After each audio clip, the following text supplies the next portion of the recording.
welcome to Coastside Chats episode 5. Right, Derek?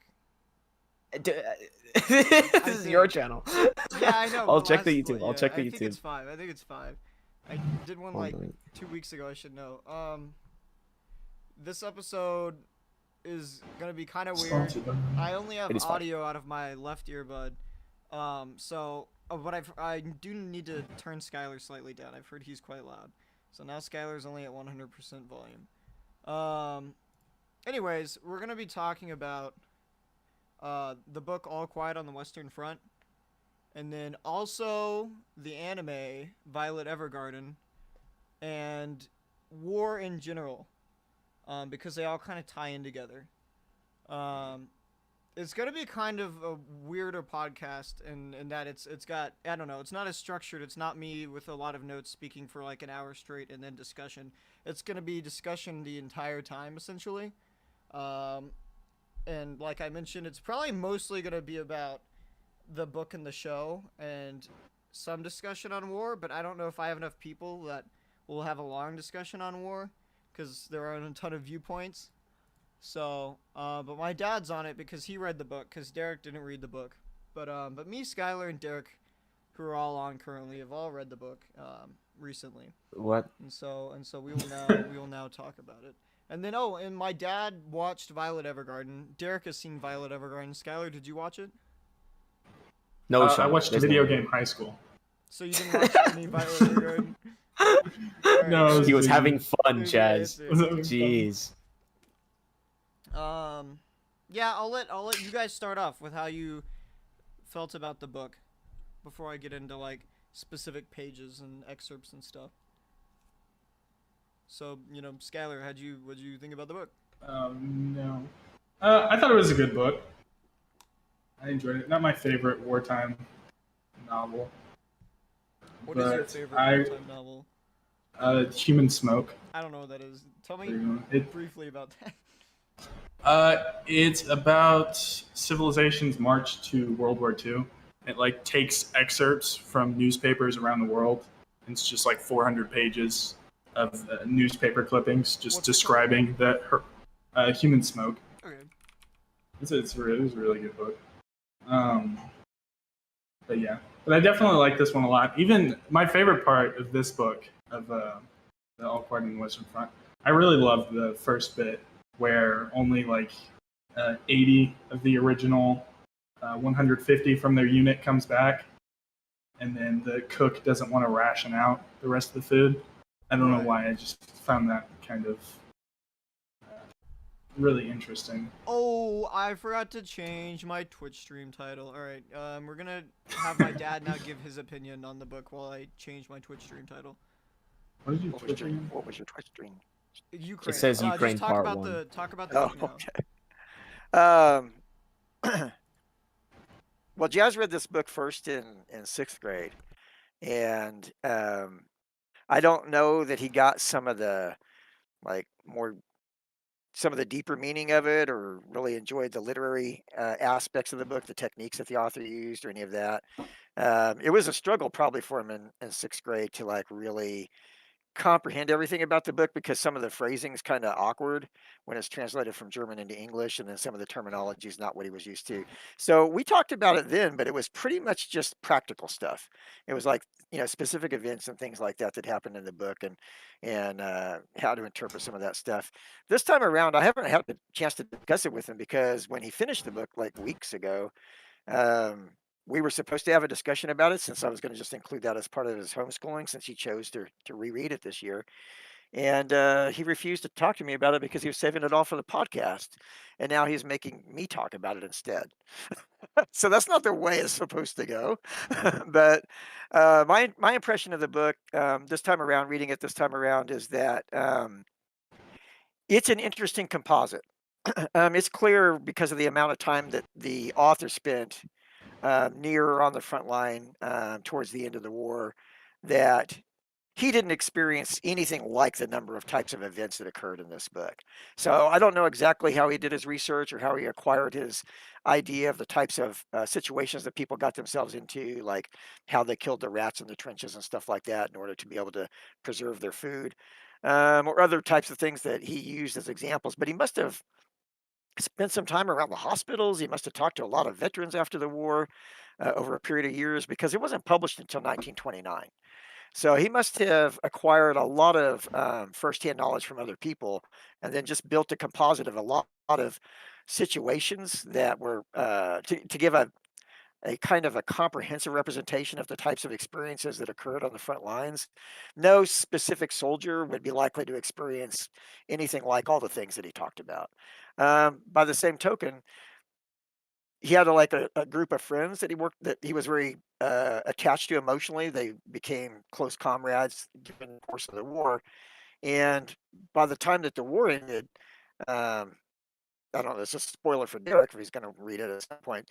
They all died. No. So that's also something that's not too realistic. I mean, so from a standpoint that he's trying to convey um, just how horrific the circumstances were and the variety of ways in which people can die, even when they think that they have relatively minor wounds. But it turns out, given the medical capabilities of the time, the lack of antibiotics, things like that, that death could come pretty easily. So, if a squad got ambushed or surrounded or something like that, you could have them all die at one time, but the deaths were kind of strung out over a period of time, and that's not, given the casualty rates, even for World War One and for among trench soldiers, you wouldn't have a casualty rate like that. So it's an interesting composite. In some ways, it's not realistic, but it gives you like a comprehensive perspective on the circumstances that the soldiers faced.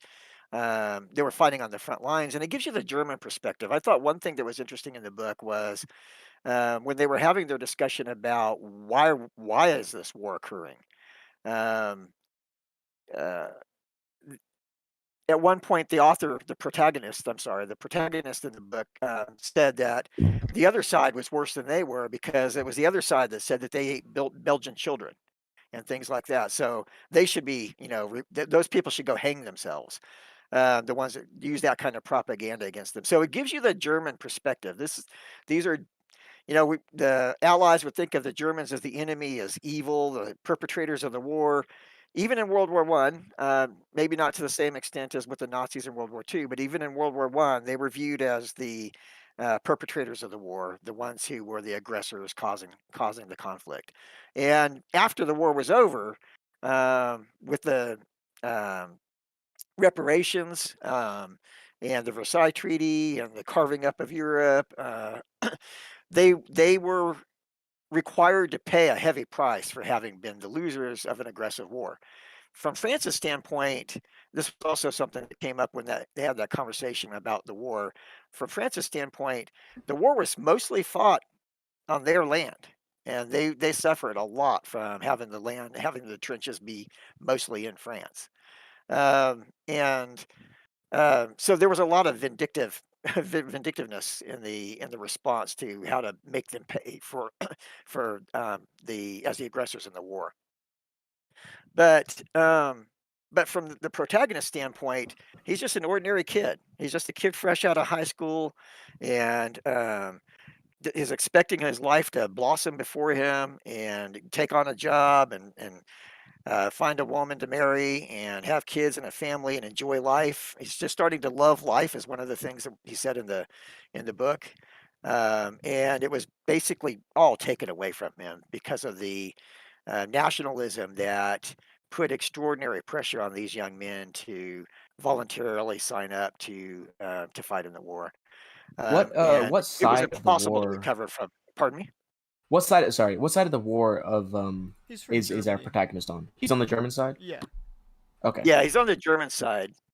And so that gives you the German perspective that they're just as ordinary as any other combatants on the Allied side or in Italy or Russia or wherever it may Mm. be. And they had the same kind of life experiences before the war, and they had the same kind of camaraderie during the Yeah, war. I remember the first time I read it in in sixth grade. I didn't realize he was on the German side until like pretty late into the book, and I was surprised when I found it out. Not because I like thought they were ideologically different, but just because like there are so few hints at it for the most part. Is that because it just seems like life at that time was very similar for a lot of people in different parts of the world. And it's not inherently clear without mentioning like last names or specific German things. So without that, it was hard to tell that he was from Germany and not from France or Britain or any So other place. you saw this guy's name as like Konkravitz, and you were like, this guy is French. I don't remember honestly, but yeah, I was like, that's a cool Okay. little name. It was in 6th grade, don't Yeah, forget. that makes sense. This seems like something I'd do as well. So yeah. Okay. Yeah. No, that's really helpful. I think it's always interesting to see. I mean, obviously, it's always interesting, like the opposing perspective, quote unquote. It's even more so in war. Not to sound like a broken record, but the winners of the authors of like the history, especially as one of the people in chat right now saying, World War One was very pointless in general, and so like the amount of conflict that happened for what was effectively no reason, and then after that Germany was pretty much silenced. It's always interesting to see like a perspective that you don't normally get to get portrayed. I'll talk about All the Light We Cannot See later. Miss Viscovia would be so proud. If Okay. read that. Now, Jess, give us your opinion of the book. I like it really well because I really enjoy how he writes it. I really like how it feels like reading a poem almost, but it's like a lot of poems are meant for more interpretation and aren't usually, or at least the ones I've read, aren't like as clear in portraying like specific stuff. Um, so it's like with this book, he's obviously telling a story and he uses a lot of dialogue and non poetry elements, but then a lot of times his descriptions and the way he writes certain like paragraphs and passages are very much like a poem where he talks about things more vaguely.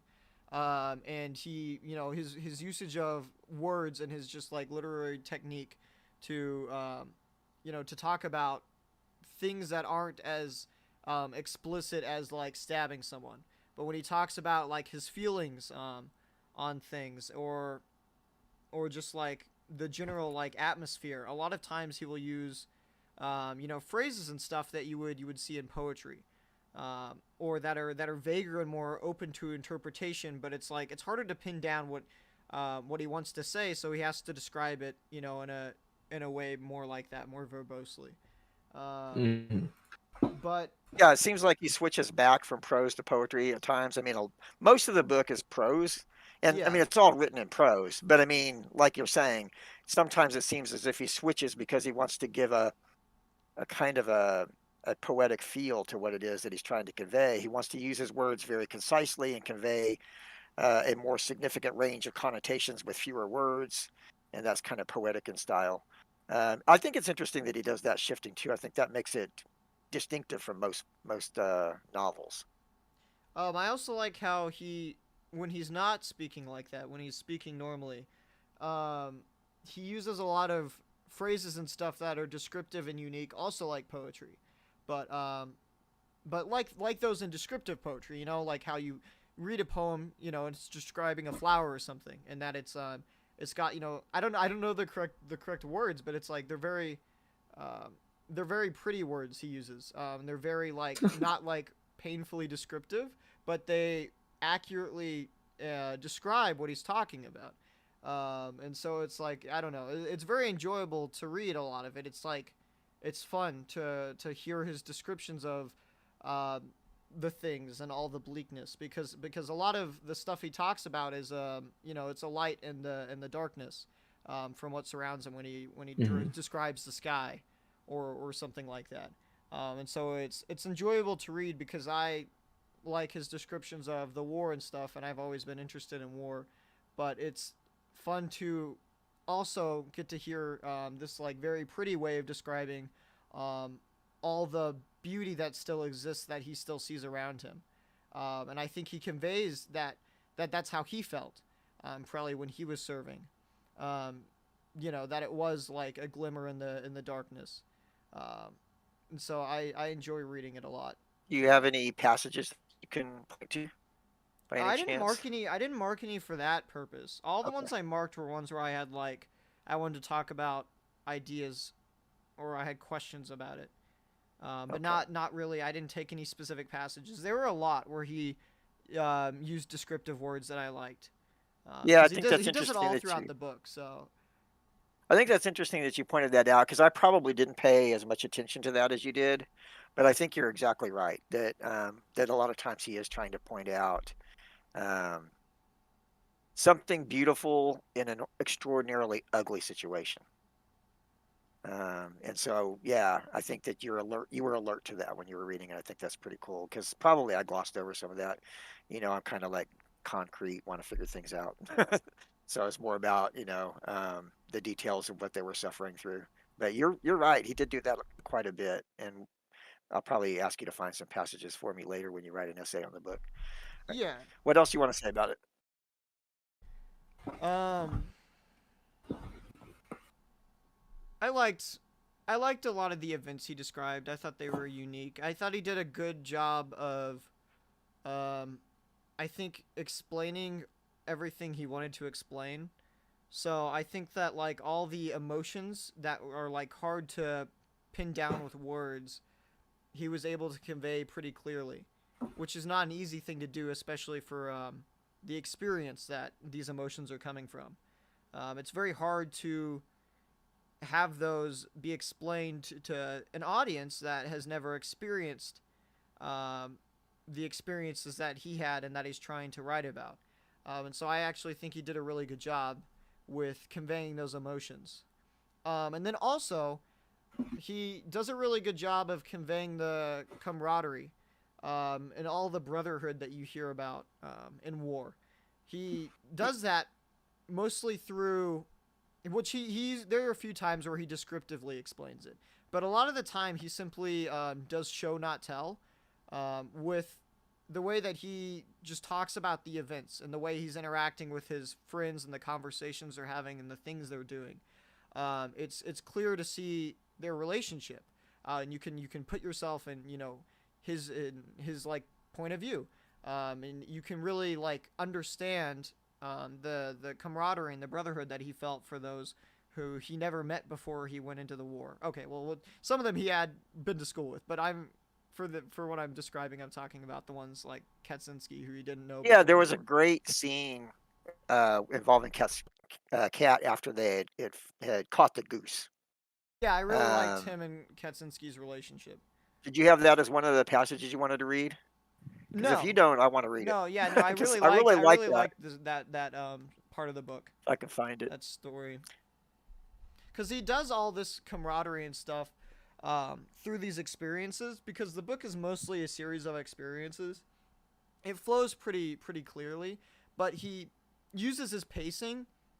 The author does to specifically harp on like more interesting stuff or the more I don't know eventful parts where he has things to show with it, ideas to present and such as camaraderie and just ideas about the war. And so you'll have his pacing skip many months at a time. They don't even cover the first few years of the war. It's not like it follows him from being a school boy to joining the military and then going all the way to his death. It starts after he's been in the military for years and he's already a veteran. He's hardened and he knows how to react and he's used to the situation. Which they do go back and talk about him as a schoolboy, but it's only used to it's only pretty brief. I don't even think it lasts very long.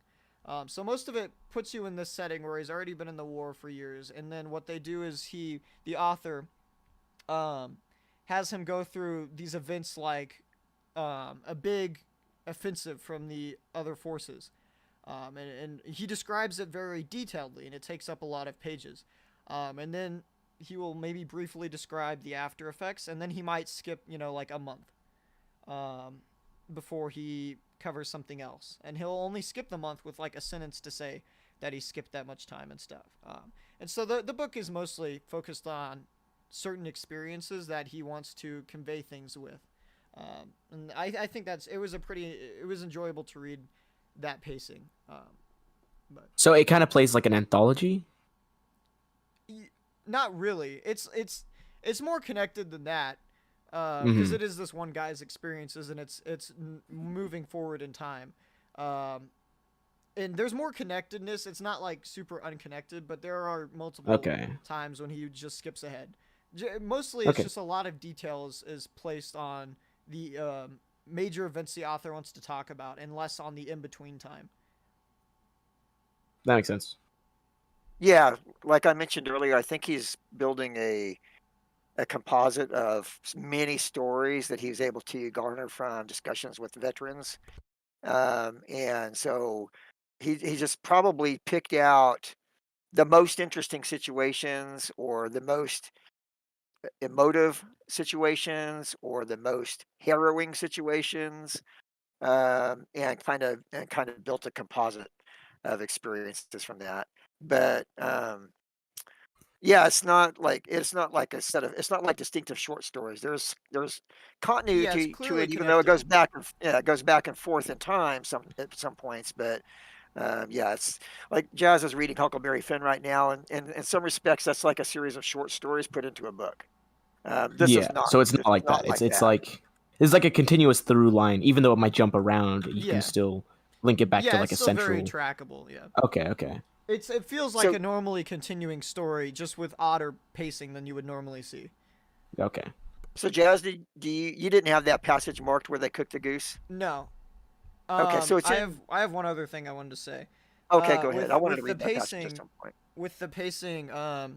I really like how the author uses it to show his draining of his, like, I you Oh could yeah. basically call it his soul. Through a lot of the book, he's in stasis. In that you don't feel like he's getting more tired. He's already been there for 2 years. He feels about static in his emotions on everything. They don't get particularly worse or better. Um, but then I think it definitely marks a shift when he goes back home for leave. And then which I'll get into that later because I have multiple things to say on that, and I'll connect that to Violet Evergarden. But he goes on leave back to his home and then to a little boot camp for like 4 weeks, so he has a good break from the front. And then once he goes back out, they really start using the. I feel like they use a lot of the pacing to show his drainingness of his ability to just like function as a human being, to think normally, to experience emotion normally. Um, and so it gets more rapid the further it goes. So it's like the later and later in the book, the more and more drained. It's like exponential. He gets more quickly drained as time goes on, and the book pacing speeds up significantly. Um, Besides, still a few events that they take time to go over. And then by the end, by the last few pages, they have him talk about months at a time, and they mention how all of his friends die in only a few sentences. And they describe how emotionless he is, how he feels nothing, how he You could can't make it really like tolerate anymore. desensitization. Yeah, you could definitely call it that. I think he was already desensitized though. Is the thing. I feel like they make it clear he was desensitized early, like by the beginning of the book. Hmm. But it was more like his ability to just handle it anymore, to just cope with it was becoming lost. And so right at the end, they cover the death of a lot of his squad mates, and then they do a final slow down um, account for Kaczynski. I think is the order, if I'm remembering correctly. Is his other? They talk about the death of, yeah. They talk about the death of all of his other squad mates, and then they slow it down one final time for his best friend in the war, Kaczynski, who then dies as he's carrying him. And then that's it, and he's like, "Wow, I feel nothing." And then he does some poetry, and then he stops.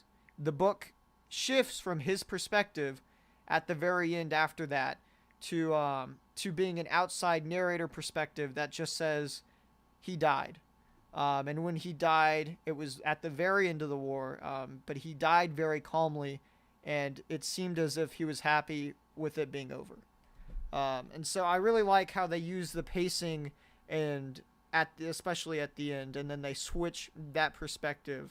Um, I think it is very strong for the for the emotion the author is trying to convey, and Mhm. also the fact that the author is trying to convey more than just his experience, but like he's trying to give he's trying to show people, the readers, what the entire war was like. And so to finally do that, he finally jumps outside of this person's perspective, um, at the very end, and so I enjoyed that. That's all very good. I think that's a good analysis. Did you think that when he was in the crater with the French soldier, that that kind of in a small unit within the book paralleled that overall draining because he had heightened emotions for a little bit, not only because of the terror of the situation that he was experiencing, but after he plunged a knife into him and basically ensured the death of his enemy, but then the grief that he experienced for having killed that man who was right there, who he had a sense of camaraderie with. Right, but he And didn't even it was very emotional it was very emotional for for a long period of time after that, with all kinds of promises about, taking care of his children or his wife and his children, and writing to them and whatnot. And then over time, that just drained away from him. And later, we can look at that passage later if you want, but after a while, after a certain number of hours, it was almost as if he was indifferent to the death of the individual right, that and was then across from especially him. after he talked to his squad mates and they reassured him, he called what he had said in that pit as like silliness, and shrugged it off.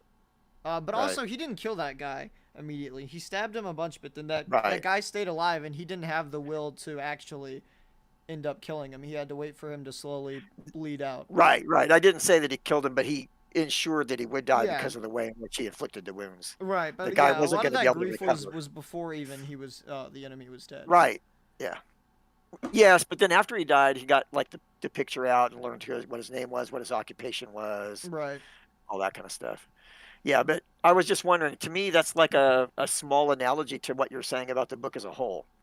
Yeah. When he was in that particularly crisis situation, the emotions drained from him from a heightened state to an indifferent state over a period of, I guess, a day or so.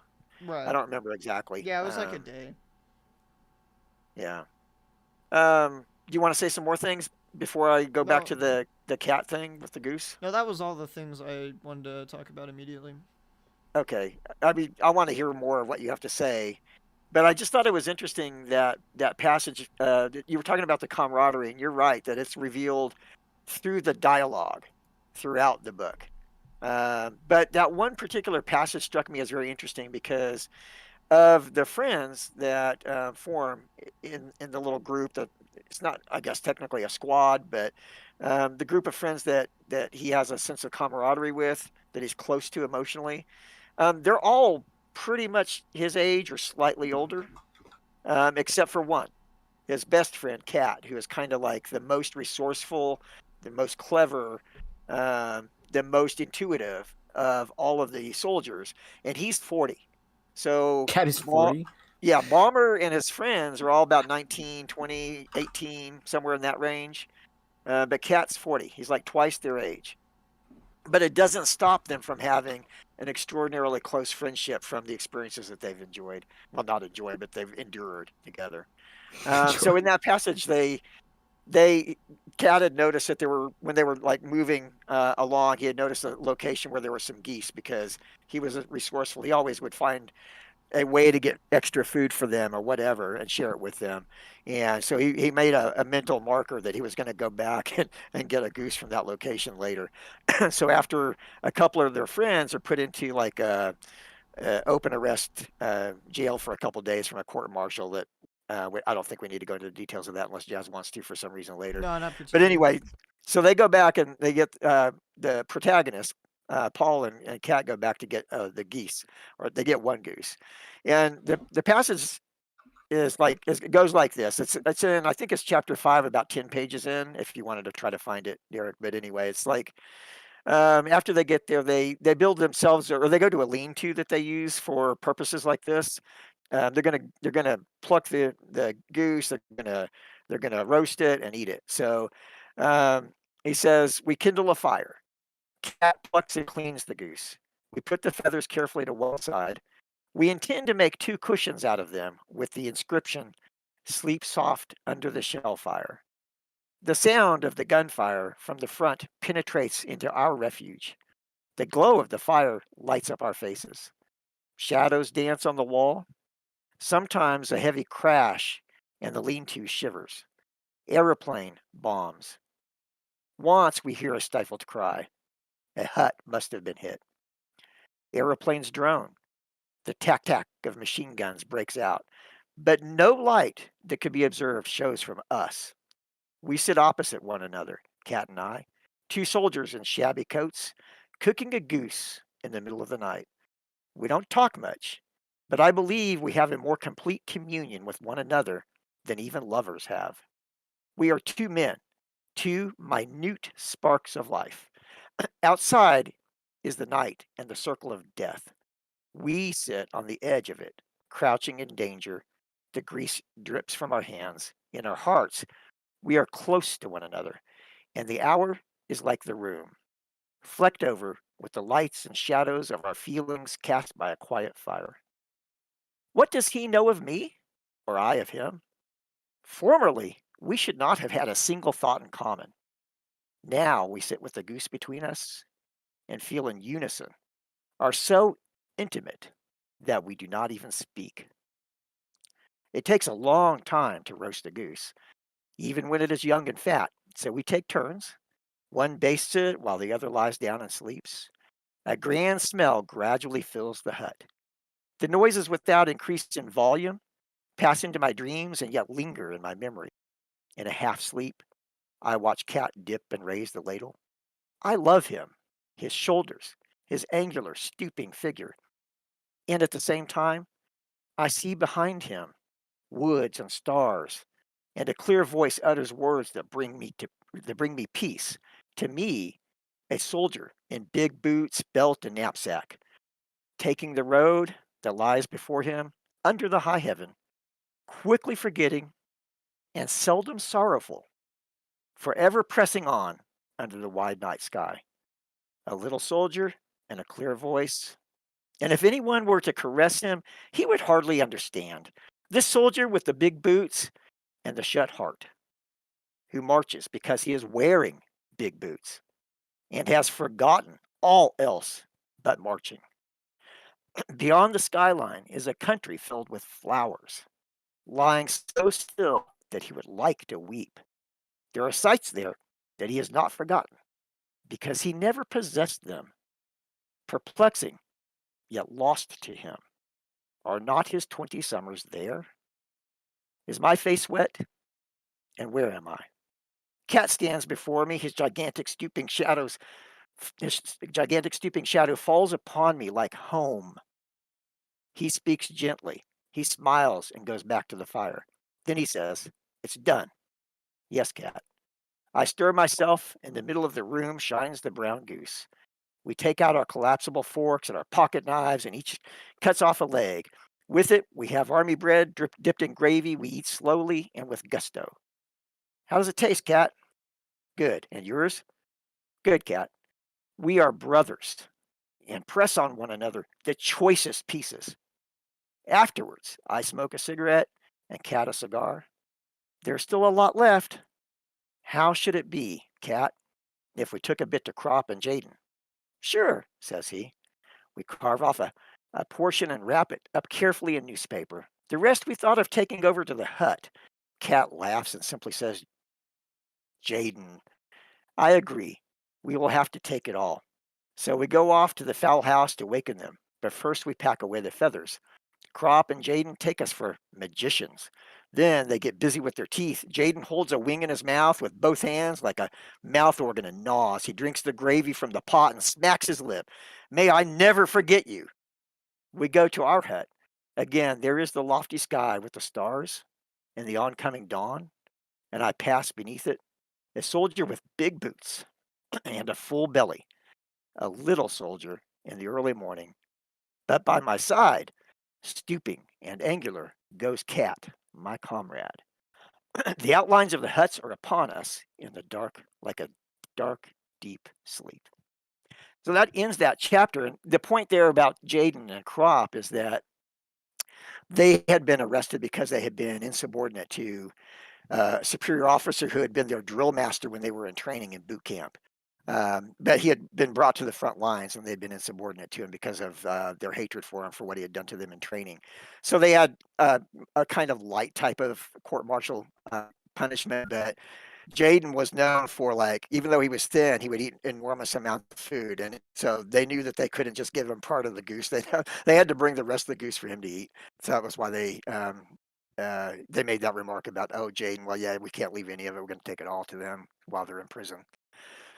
So anyway, that's little passage. But I think it's interesting because that brotherly camaraderie between them forms in spite of a doubling of the age of Kat to Paul, but because of the experiences that they share, and the way in which Kat has basically mentored all of them, because he's the most alert, most intuitive, the most likely to recognize situations ahead of time. He seems to anticipate when the shelling will occur.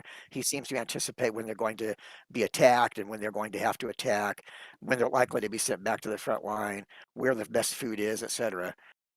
He mentors them all, but it still is possible for them to form that brotherly camaraderie because of the experiences they've endured and the very dire situations that they experience. Yeah. One thing I thought was kind of interesting about that little section that you just read there, was the repeated use of the idea of the sky and obviously the soldier in the big boots. And I think this is going to be a bit of a stretch because I haven't read. I think it's an interesting little highlight of how, like, obviously how small everybody is in the context of war. That's like kind of the point of the whole book and also the point of this little passage.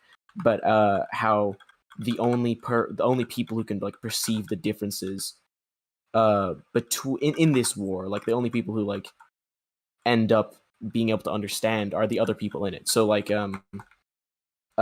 he constantly talks about like the stooping shoulders and all that stuff, and I think it's very funny to think about how that specific detail is so pushed into his head because they know each other. And if it was just if he was just a statistic, you would never hear. And then like one man with stooping shoulders and stooping form and angular shoulders was killed. I think it's a very strong highlight of how, what's his name? Paulin? Yeah, Paul's I think it's the Paul main Balmer, character. if I remember. Paul's okay. It's Paul how, Balmer. however, how he feels about the whole situation. That like how he's seeing in this moment in time how insignificant they all are to the war, but he sees and appreciates right now all of the things in Cat that he's never really like necessarily thought about before. At least that's what I'm getting from it. I don't know how much he's talked about this kind of thing before, previously to this little passage here. Yeah, he's quite descriptive throughout. But yeah, it's clearly, his perspective and his feelings on it and everything. And so the book is very intimate with the reader in that way. And that's how they want to display the situation and the emotions and stuff. But yeah, I think that the point of all the events and stuff is to give a good overview of what it was like for any random soldier in the war. But the author has chosen to do it through this fictional character's perspective. And so yeah, I think it's meant to show, through that kind of description and stuff. It's meant to be, very specific to him, but also to represent, more than just this person's experience.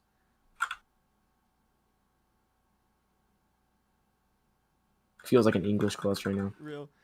All right, Jazz, tell us some more stuff about the book. I don't think there was anything else I wanted to say. I can start reading, or I can start looking at my document with the passages that I didn't. Skylar, did you want to comment on anything? No thoughts. Zero thoughts. Emptiness. Zero thoughts. I've also been told that your voice is very nice, Timothy, and that you should. Yeah, no, not the older Tim. and you should read audiobooks. Oh, I think Jazz's is nice. Mine's raspy. I've got what they call glottal fry. Well, Ruspy's relaxing to some people. It's part of the charm. It's part of the charm, yeah. All have great voices, actually. I think young voices. Mine's aged. It was probably like yours when I was your age. All right. All right. So tell me more about the book. Say something interesting, Jazz. So that's awesome. Okay. No pressure. No pressure. I'm just gonna go through. So, hang on, I have to get my book. So on page, which I wrote these pages down to refer to, but not necessarily all of them are the questions specifically related. Well, actually, they are, but like I don't need to. I'm not gonna read excerpts. Essentially, I'll just mention the page and then I'll reference it when I'm asking the question and when I'm talking about it. But the like actual page numbers aren't that specific for listeners. But on page 5 to 6. Yeah, on page 5 to 6 they talked about the feelings surrounding the war domestically. So, my question, cuz a lot of these were questions that like I kind of have answers to, but I wanted to hear perspectives on. So my question was, why has the culture around joining up and being a part of the military changed so drastically from the way it was back then? So in the book they have enormous pressure from not really their peers, but like every other person in society.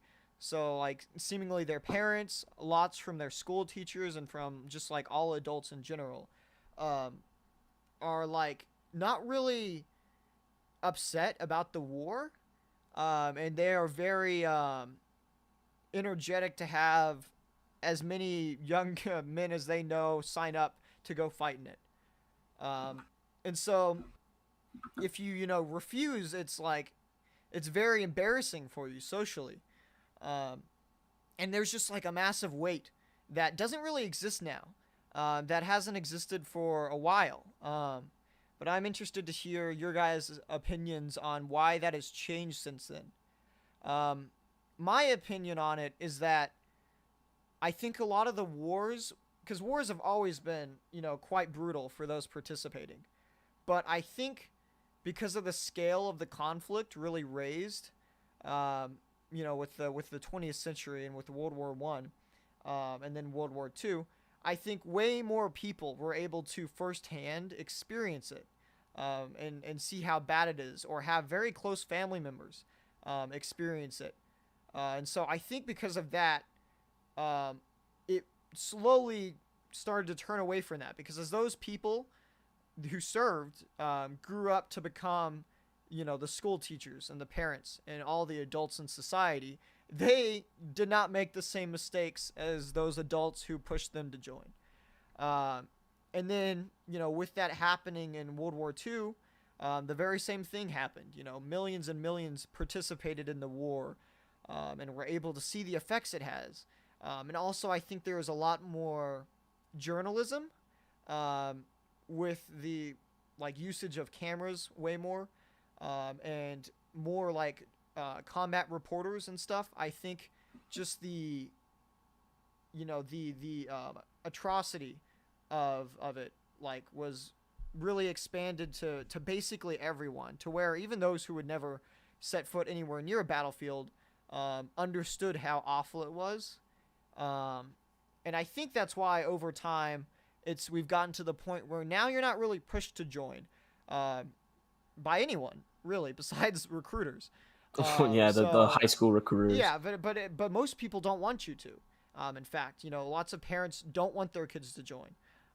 And it's No kidding. it's so very dramatically opposite from what he describes in the book, that I would like to hear your guys' thoughts on that, or why you think it changed. I think one actually really important part that, well, obviously there's the generic ones. It's just people came in contact with the war more. I think one that people may not think about as often is that the culture around, especially like being in the United States, if we're just talking from the United States perspective, has changed. Obviously, as you said, there's like the media, but nowadays the media kind of works against that effort, right? Like it portrays the wars as a generally negative thing. But I do think that like Watergate and like certain specific events that occurred after the war, like the Vietnam War, really did a huge number on the public's faith in the government. And when you remove that faith in the government, you also remove that will to fight for the government, right?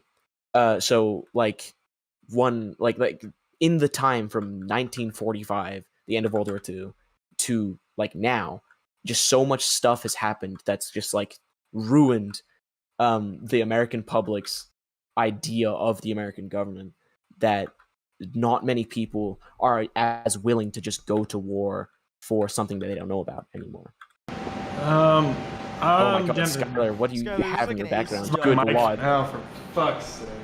Oh, by the way, while he's turning off his AC, Keenan, Travis, Alfonso, and Jake, if any of you have anything to say at any time, raise your hand, and I will, which I mean literally like press the button to raise your hand, and then I'll have you be a speaker. I have also not read this book, so you won't be the Yeah, only I one. just Don't have worry, guys. Derek and Skylar and my dad up here just cause, but that they're not like the only speakers. Anyway, Skylar, is your whatever fixed? Is my mic fixed?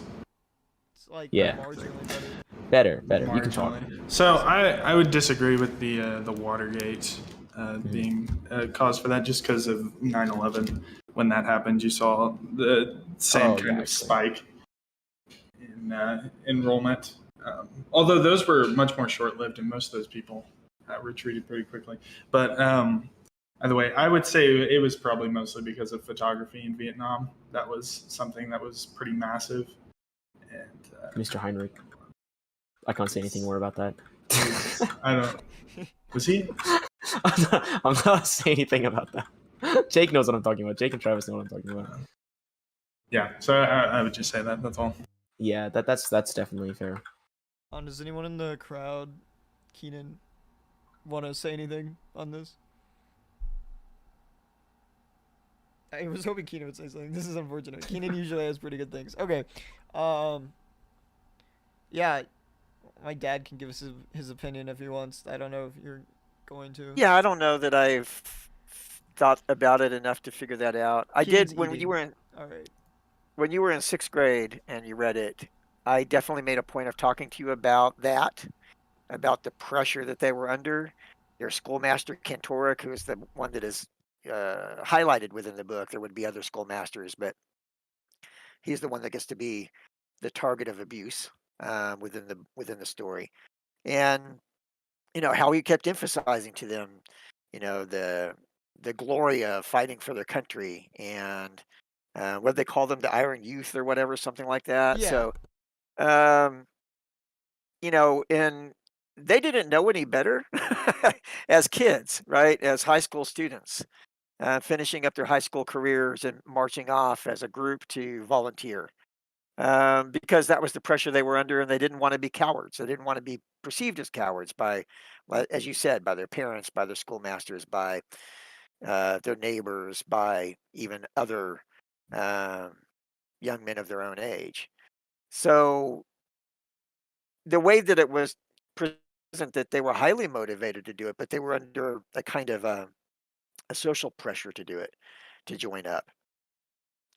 But he expresses his cynicism or his bitterness about that after the experiences of the war, that they had so cavalierly put those young men into the circumstances that they had to endure, while the people who were putting them into that situation through their social pressure didn't experience it, comprehend it. We'll get. I think you're going to talk about his leave, his period of leave later when he goes back to his town, and so we might get to that point again. But they didn't experience the things that he experienced. They didn't understand what the circumstances were like. They didn't understand the conditions of the war, the relative success or failure that they were experiencing on the front line. In their minds, it was just a nationalistic fervor and they were expected to participate because they were the right age to be effective soldiers to fulfill that nationalistic fervor. Germany hadn't fought a war before World War One. They hadn't really fought a war since the Franco-Prussian War in 1870. So that's a gap of 40 something years. So the schoolmaster Kantorek, uh, the the actual head of the school who he's going to talk to in the bar later when he comes back on leave, the parents, etc. None of them had that experience. They didn't have to endure anything like that. They didn't know what it was about, and they weren't at risk. And so it was easy for the nationalistic fervor of the society as a whole, the adults who had never experienced war in a firsthand way as combatants, but they had also never experienced their loved ones going to war. They had never experienced the difficulty of the famine that was eventually going to face Germany because of the effective blockade that the Allies were able to enforce against them.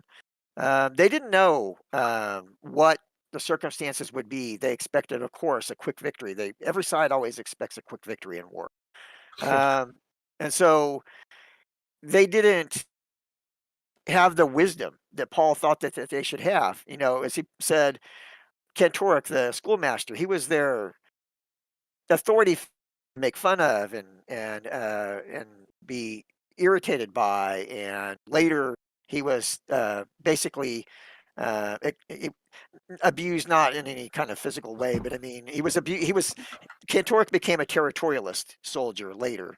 So one of his classmates became a lieutenant and was his superior officer and drilled him into. So I mean, he wasn't liked by them in a sense, but what Paul's point was that they respected these people. They respected him as an authority figure. They trusted them, even though they might not have liked the way in which he taught them at school. They trusted their ideas. They trusted them to have some wisdom, and they failed that generation utterly by having the nationalistic fervor that led the country into war, and by insisting that all the young men of the society needed to participate in it, and then they suffered the experiences that they suffered, which were ruining to them. At one point in the book, they talk about what are you going to do when the war is over and you go back home, and I mean we could read that passage. It's also an interesting passage, but basically what it boils down to is that there is no way to adapt again to civic society after the experiences they had. um, there were a few of the comrades who had jobs before, a farmer, a peat digger, things like that, a blacksmith. I think Cat was the blacksmith. So they had jobs, they had families, some of them did, and they had a thing to go back to that they were longing for, that they had missed while they were in the front. But the ones who had just gotten school and who did not have those experiences, they couldn't really imagine that they could adjust to ordinary jobs or a career or anything after that. They could not imagine that if they survived the war, that civic life could have any appeal to them, or that they could have any sense of belonging within it.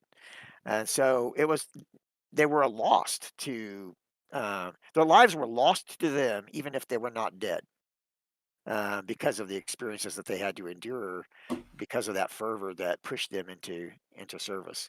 Anyway, that's what I want to say. But I don't opinion about why people don't feel the same level of fervor now. I guess World War II, a lot of people volunteered. Some people were drafted, but a lot of people volunteered. After 9/11, some people volunteered. The Vietnam War was a lot of people volunteered for that too, but many more were drafted to participate in that war, and it was, you know, a burgeoning cynicism that followed that war because of the confusion about the point of it, and the lasting doubt about the wisdom of it. So I think that that's probably why people are not so likely to want to join up now as they used to. But I think people do volunteer and did after 9/11.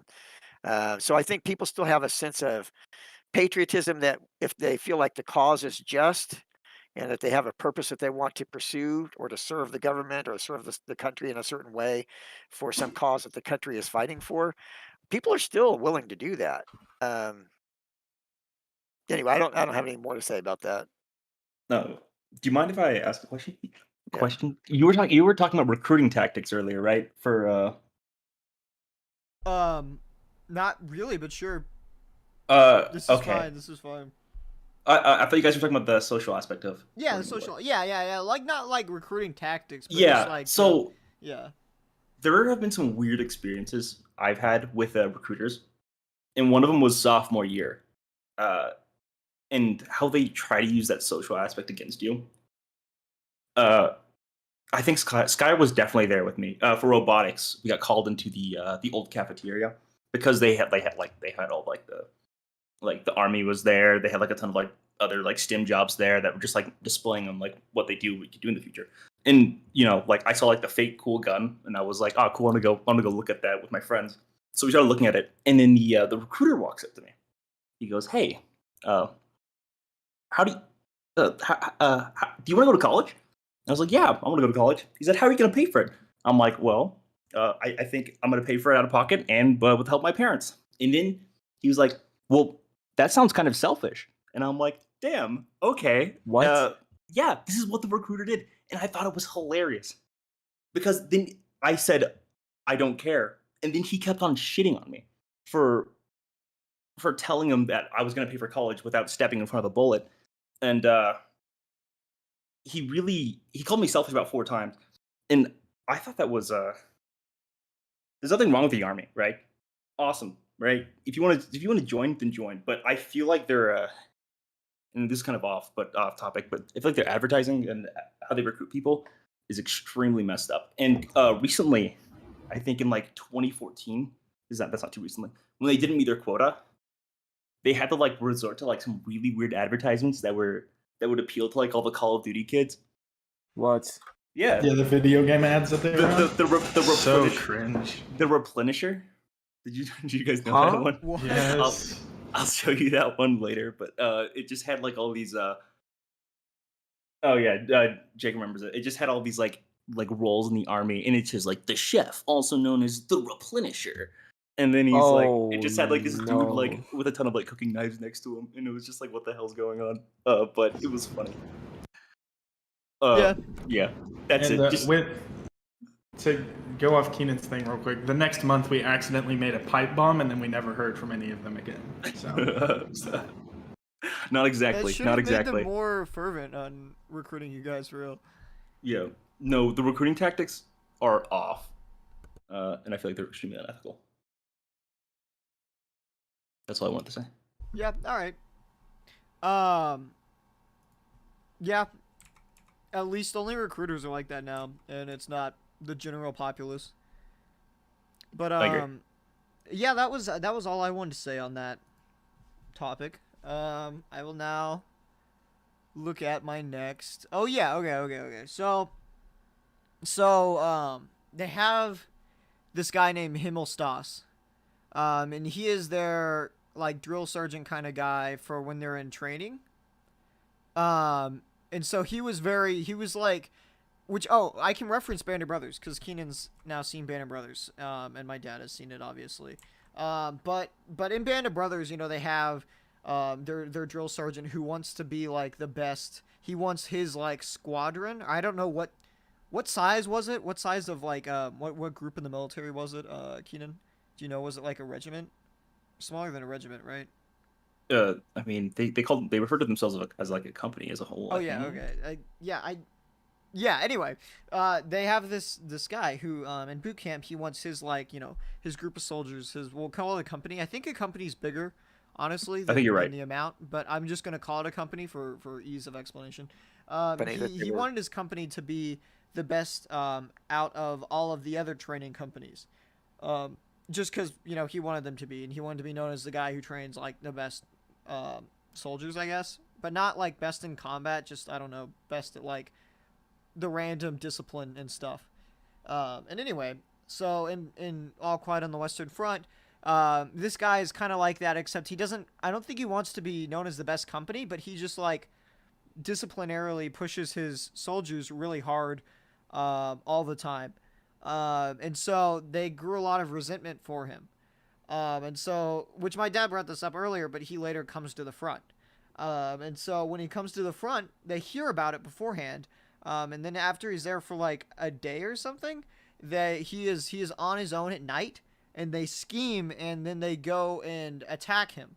And so what they do is they go and they throw a bed sheet over him, wrap him up in it, and then they just like beat him up essentially. It is pretty violent, but they're all very happy about it, and like even retrospectively, later on they talk about it like very happily and stuff. And so, and this is if you want to hear about it, it's on page 22. Derek, I guess, because you're the only one. Have you watched When Full they Metal were Jacket? I have seen Full Metal Jacket. Yeah, they kind of do the same thing in that one. Right. Yeah. Yeah. But yeah, and so That was when they were still. That was when they were still training. That they did that to him. Yes. It was like towards the end of their training, right?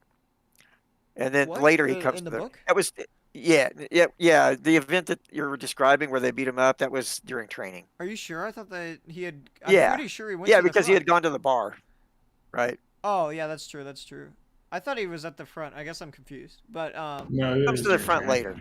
all right. But anyway, so the question that I had from it was, do you think that if Himmelstas had done those things to them, like the same kinds of things, and then after they left boot camp, they just went back to normal, ordinary lives, and then they saw him again later with that same opportunity, do you think they would have been so brutal to him? And then later, do you think they would have been so happy about it? That was what I wanted to know. I was interested to hear if you guys thought that they were desensitized to violence, and that's why they were like that to him, or if they would have done the very same thing in peacetime. That's my question.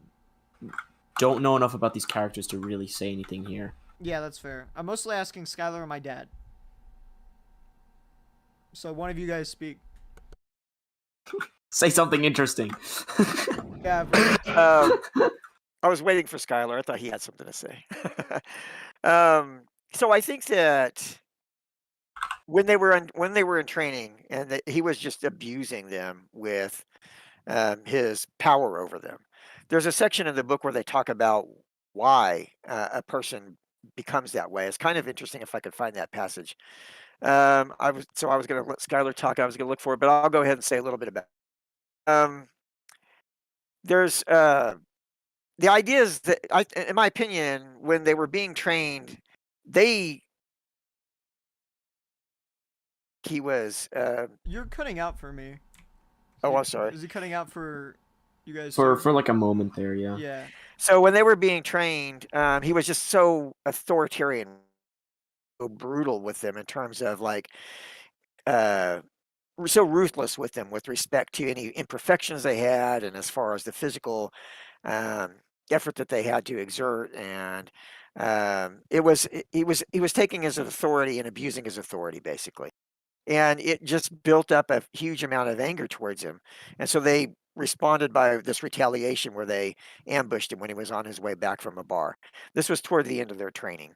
They had already gotten to a point where they were less responsive to his commands. Like he would drill them and they would follow the orders, but they would do it slowly instead of quickly, and build up his frustration.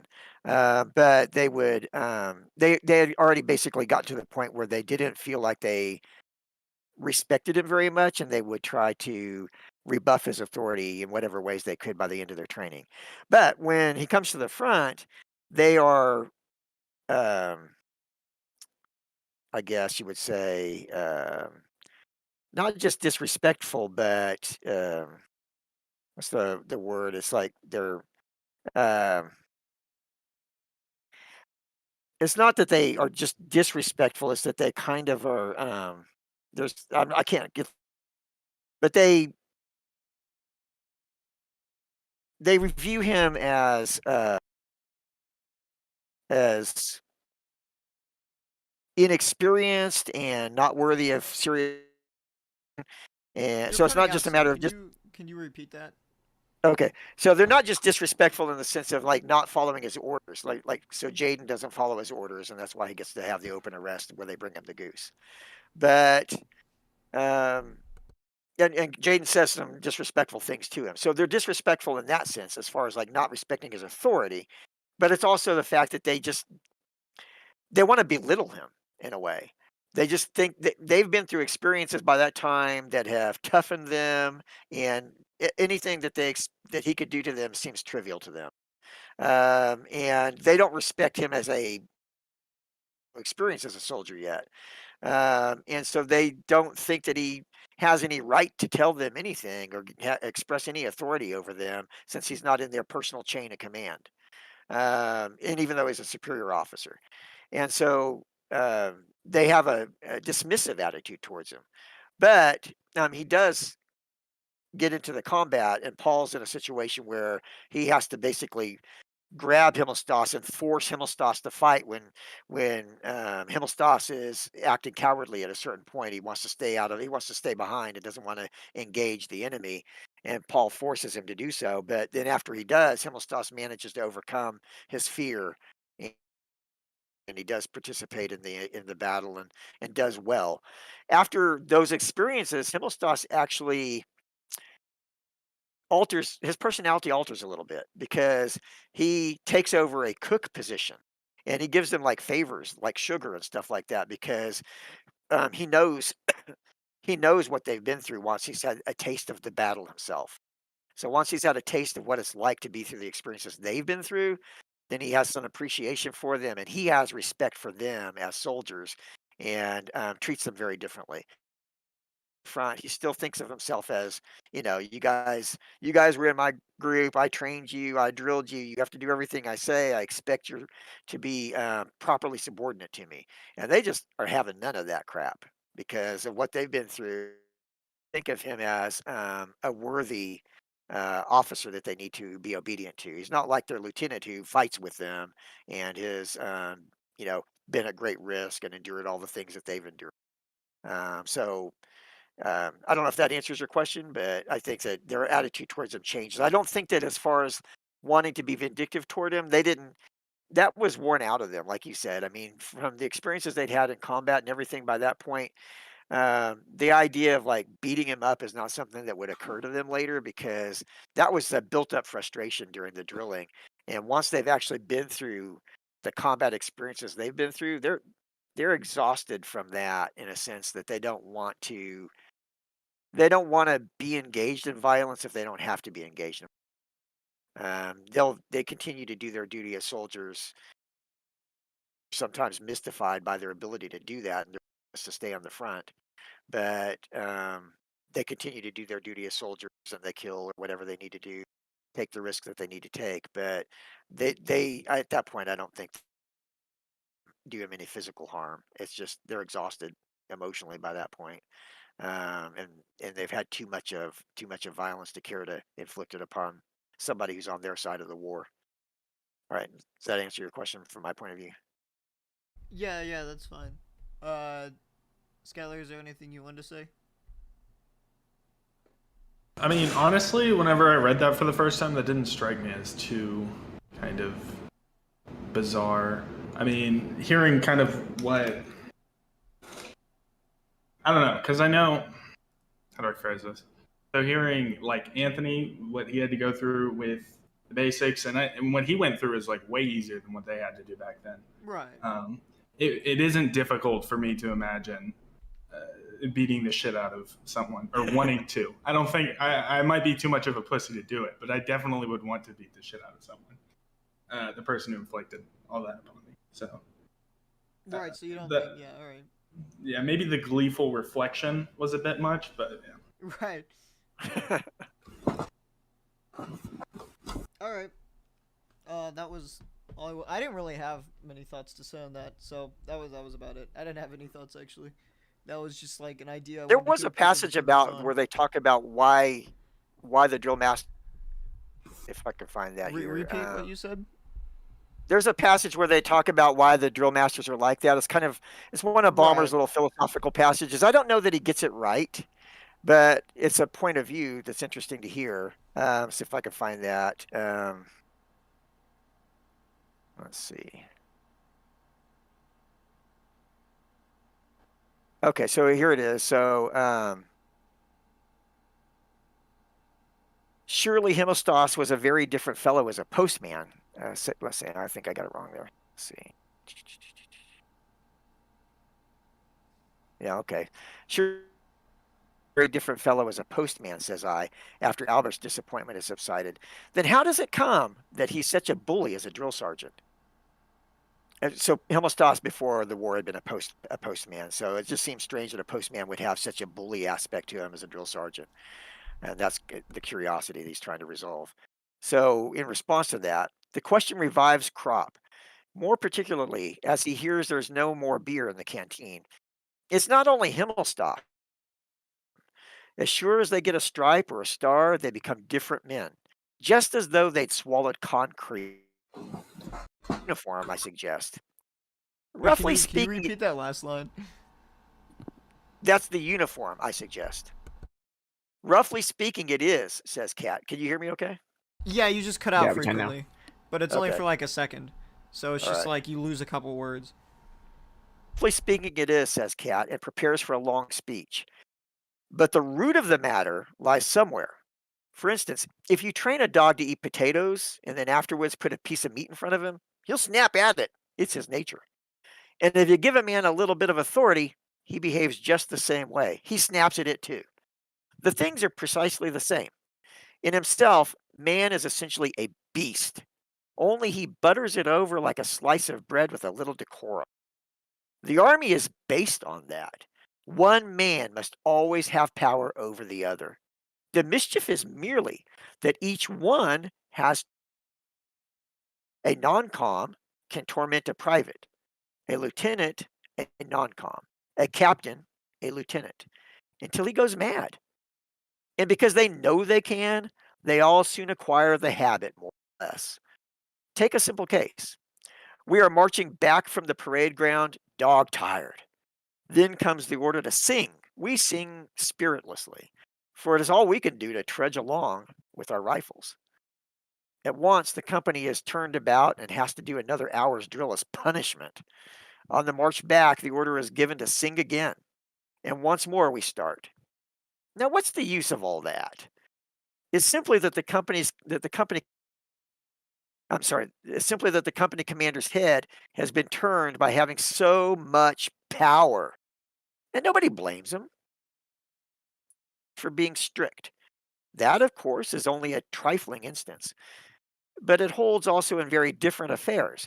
Now, I ask you, let a man be whatever you like in peacetime, whatever occupation there is in which he can behave like that without getting a crack on his nose. He can only do that in the army. It goes to the heads of them all. It goes to the heads of them all. And the more insignificant a man has been in civil life, the worse it takes him. They say, of course, there must be discipline, ventures Crop meditatively. True, growls Cat. They always do. And it may be so. Still, it oughtn't to become an abuse. But you try to explain that to a blacksmith or a laborer or a workman. You try to make that clear to a peasant. And that's what most of them are here. All he sees is that he has been put through the mill and sent to the front. But he knows well enough what he must do and what not. It's simply amazing. I tell you that the ordinary Tommy sticks it all up here in the front line. I think that's supposed to say that sticks at all up here in the front line. Simply amazing. The idea that he's mystified that they can stay up there given what they're going through. And the point is here that people know they even with the training, they need the training to know what to do, and they learn that they could be fine as soldiers. What's the point of all the extra stuff that they have to do, right? And so he doesn't understand that. He thinks it's because of the authority. Just goes to the head of these guys, and they just become abusive because it's within their power to be abusive, and it's just the nature of man to be a beast. Um, so I don't know if that's right or not. What do you guys think about that? Was this before or after the Stanford prison experiment? This was, what do you mean, the book? This was written in 1929, published in Yeah. 1929. Okay, so way before. Anyways, Yeah. the Stanford prison experiment, right? I If also you guys thought know of what that. that is. Yeah. Is that the circle one? Which one is that? No, that's Oh the no, that's the one with the the random people. Okay, yeah. yeah. You put a bunch of people Yeah. in a prison in a position of power. And I do think that's I mean, definitely true, right? I mean, again, prison experiment, etc. But also, how do I put it? It's like not only is it just like a position of power, but he's also given an excuse to be mean in that like, oh, I'm disciplining them, so he takes that opportunity. Basically, I don't know Builds enough about character. it. Builds character, yeah, that kind of thing. I don't know enough about like the specific characters, so I can't really say too much about whether or not it makes sense in this particular case. But I do think that it's definitely like a thing that happens within people. It's one of the things that everybody wants to think that they would not do given the choice, but everybody does if they actually put into the situation. Yeah, I think my kind of interpretation of those sorts of things has always been whenever you give someone power, abstractly isn't the word I'm looking for, but kind of without a good reason, they just believe that they are inherently better than everyone else around them, even when in reality there wasn't a real reason why they were promoted, if that Yeah, makes sense. And that leads to this sort of abuse. And, to quote Kanye, no one man should have all that power. Yeah, for real. I've been trying to work a Kanye quote into one of these for a while, so. Congratulations, you've done it for no extra effect. All right, so yeah, I'm not sure.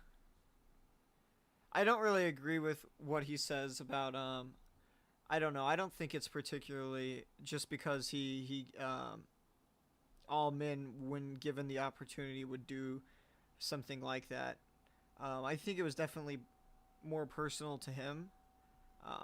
Because the other, I think a lot of the other like little boot camp commanders weren't that brutal, and I think most of the time they're not, especially now. I'm sure there's more regulation to prevent it now, but also just like from what I've heard, the people that are doing boot camp training and stuff are very not like that at all. They're very nice, and they are very clear in why they're doing the methods that they're doing to train the soldiers they're training a lot of times, and so I think it was more of just like that was how a lot of the army people acted back then. Um, the boot camp commanders, that everyone thinks about from seeing movies like Full Metal Jacket and stuff. And so I think that for a long time that was just the normal, that the army was supposed to grind you up and spit you out as a new fighting unit. Um, and so while he might not have known that as a postman, I think, or like he might not have known to a great depth about that. He probably had that idea that he was allowed to be like that, and that it was like somehow beneficial to the soldiers. And he just like based on his things that were specific to him personally, he chose to use the power that he wielded that way. That's my opinion on it. I don't particularly have anything to say on it about like society or anything. That's about my opinion on it. All right. By the way, Keenan and Jake, you can still comment on these things even if they're related to the book.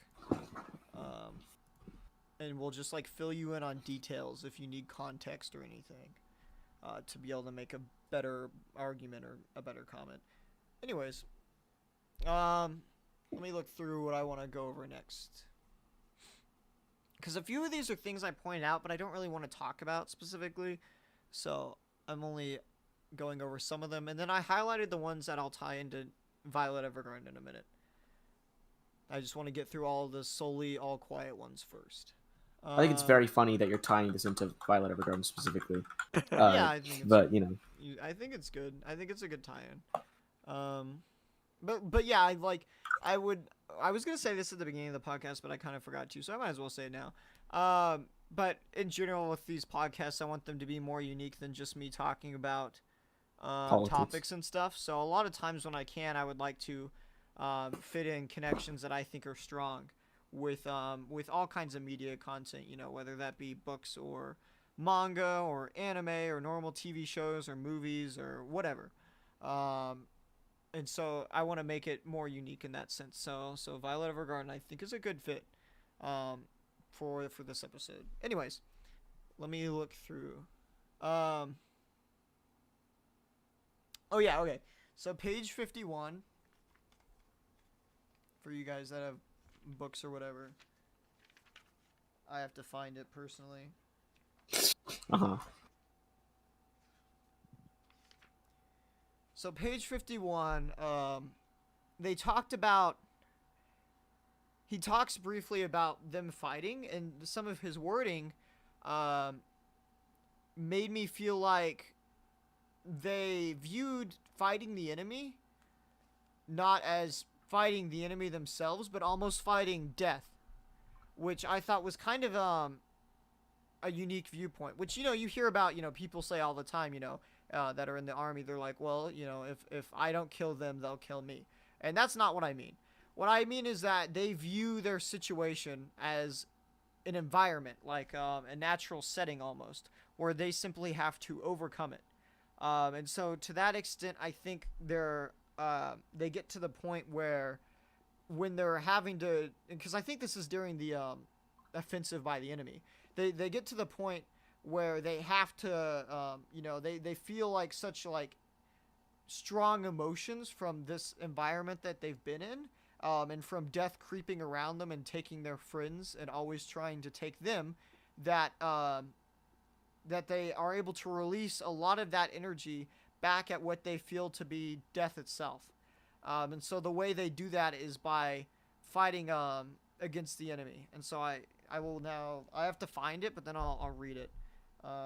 So page 51 for you, is that the one that starts with every man feels the etc.? No. Because that's what it is on What my chapter is it? What chapter is it, Jess? Chapter 6. Okay.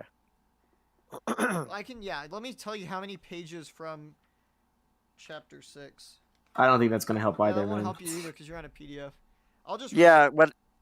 Yeah. Tell us the pages numbers, because I mean, or how many from the beginning of the chapter? Oh, there's that won't- definitely- no, there's he's on a definitely PDF though, so it won't help him. So am I. You're on a Owned. okay. Owned. I don't know. It's like it's many pages. So hang on. Into It's chapter like, 6. Okay. Yeah, it's like 1, 2, 3, 4, 5, 6, 7. Okay. So if you want to try doing that, but I don't think you'll be able That is to. many. Well, all the chapters are fairly short, so that's like almost I think the end of the chapter, really. Anyways, What does the passage start with? I have to find it. I've been trying to help you Okay. guys find the page, but I haven't actually gotten to see where the passage I want to read starts. So give me a second. Jasmine's slow at reading. I haven't even gotten to look at it because you guys are like, which page? Which page? Why the Too books? many questions. How are you slow at reading, Jazz, if your dad makes you read stuff like constantly? You know, Oh, yeah, I that's have. That's my answer to Like- that. Is that my dad, who reads all the books, is also slow at reading. So It's true. Really? yes, Yeah. you don't just increase speed by reading more. I feel like. What? Not if- no. not if Yes. you're- I feel like that is exactly how you increase your speed. Well, at my reading. dad has like a bookshelf of books, and he's read for like 50 years, but There's he no hasn't way, gotten man. much faster at reading, so it doesn't. Really? Anyways, I think he's just trying to make you feel better, Jazz. Yeah, honestly. he's just slowing down intentionally. Now, some things you can read fast, some things you can't. It just Oh depends. yeah. Yeah, I mean, you okay. seem to be garnering more meaning from any of this, so I digress. yeah, all right. So I think this is the passage. I might have more I want to read after this, like that I didn't see, but I think this is the main area.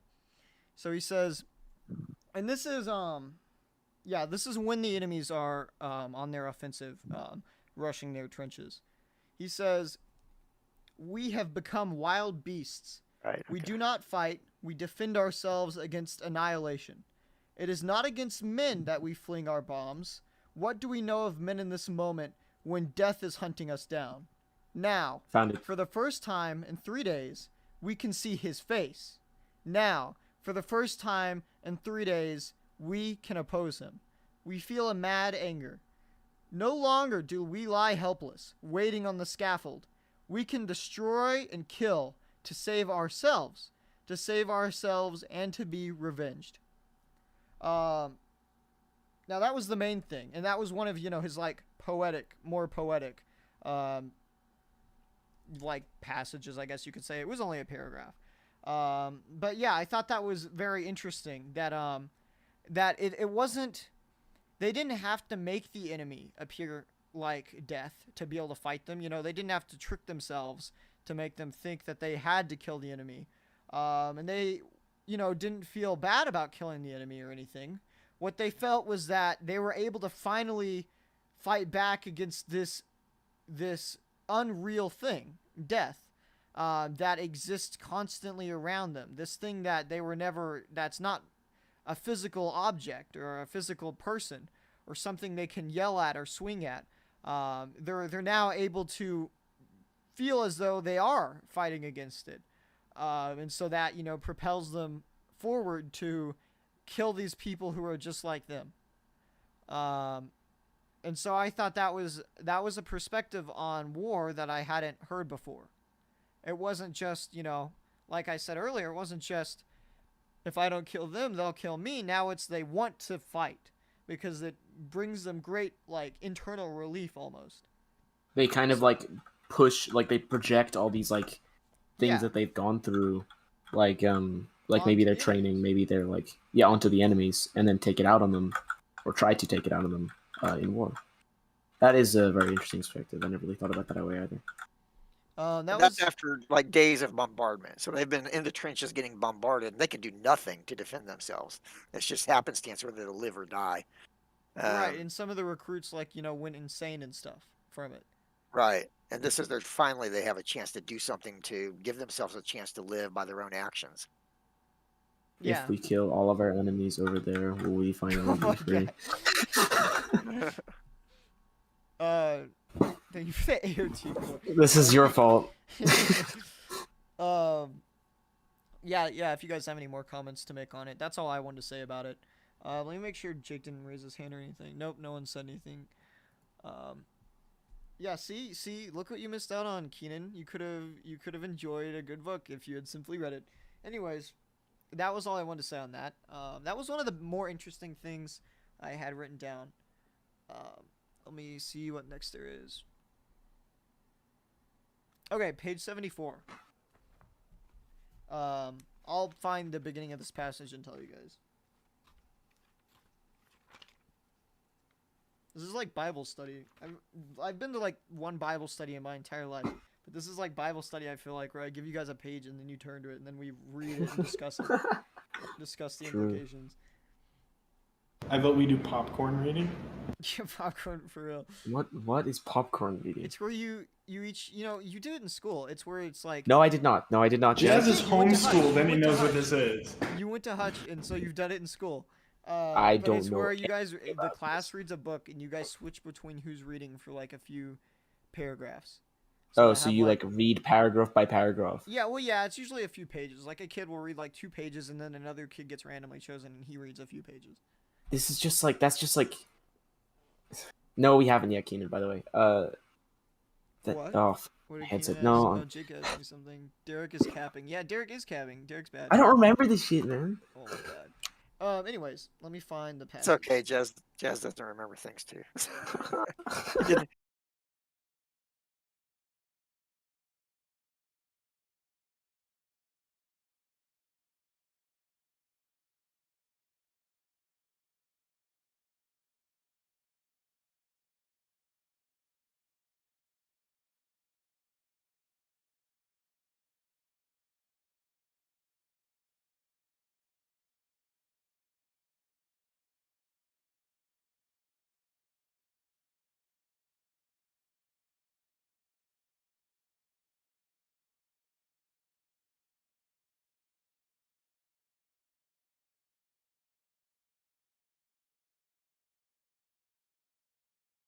So anyway, so it starts with this is good, I like it. If you guys can find that. This is oh wait, this isn't, yeah, this is page 74 for me, and then for you guys it'll be chapter 7. It'll be, let me see how far into chapter 7, a decent amount. Just read what the start of it is, and I can control F. All right. This is good, comma, I like it. But I cannot get on. Oh wait, so I need to give context. So he's on he's back home right now. He's on leave. And he is just like sitting peacefully under a tree, I think, right now. Doing nothing. This is good, I like it, but I cannot get on with the people. My mother is the only one who asks no questions. Not so my father. He wants me to tell him about the front. He is curious in a way that I find stupid and distressing. I no longer have any real contact with him. There is nothing he likes more than just hearing about it. I realize he does not know that a man cannot talk of such things. I would do it willingly, but it is too dangerous for me to put these things into words. I am afraid they might then become gigantic, and I be no longer able to master them. What will become of us if everything that happens out there were quite clear to us? So that's the main thing. Yeah, that's it actually, because then he talks about other stuff. So I thought that was an interesting paragraph, because and here's the note I wrote down, is that he takes refuge in not completely understanding and not, considering the full, like, I don't know, gravity and the entire situation at hand. He likes to only, vaguely understand what he's doing, or he doesn't even like to, like, consider just all the actions in general that have happened and that he's experienced. And then, so yeah, I thought that was interesting, that he doesn't even want to try to, do more than conceptualize the vague idea of fighting and stuff. He doesn't want to really consider, all the brutality, I think, and all the things he's done to the enemies, and what that morally means, and just in general, he is very happy to sit on this edge of understanding, and he's afraid to wade into the water of the gravity of everything that he's experienced, and so I thought that was very interesting. I wanted to hear your guys' opinions on it.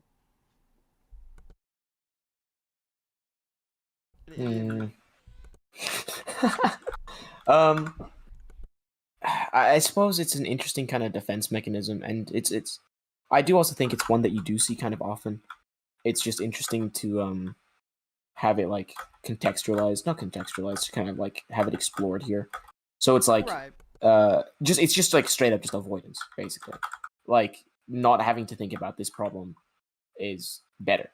And so I think that's what it is. That's basically what it is he's doing. And I think it's again, it's another like understanding thing that literature can do. It's like something that usually think of, and you're just like, well, why don't they just like deal with their problems? And it's just like, this is it. It's that kind of avoidance to not have to come to terms with whatever you've done. That can be very beneficial to like the human psyche. I don't really have too much else to say about this. I just think it's kind of interesting. That's good enough. Yep. Skylar, do you have any comments? Any opinions? Derek is gone. But no, nothing interesting to say. So Derek is... Oh, he is gone. Oh, Derek's in the audience. That's his choice for whatever reason. Anyways, Dad, do you have anything you want to say on it? No, not really. All right. Wait, what? I got put into the audience. You put yourself there somehow. I did not put myself in the audience. I got scammed. All right. Derek is schizophrenic. All right. Yeah. Let me look. So... No, I thought your comments were good. Yeah. So Right. I don't know what I need to add to it. On page 77, so just a little bit ahead of where you guys are. Let me find it.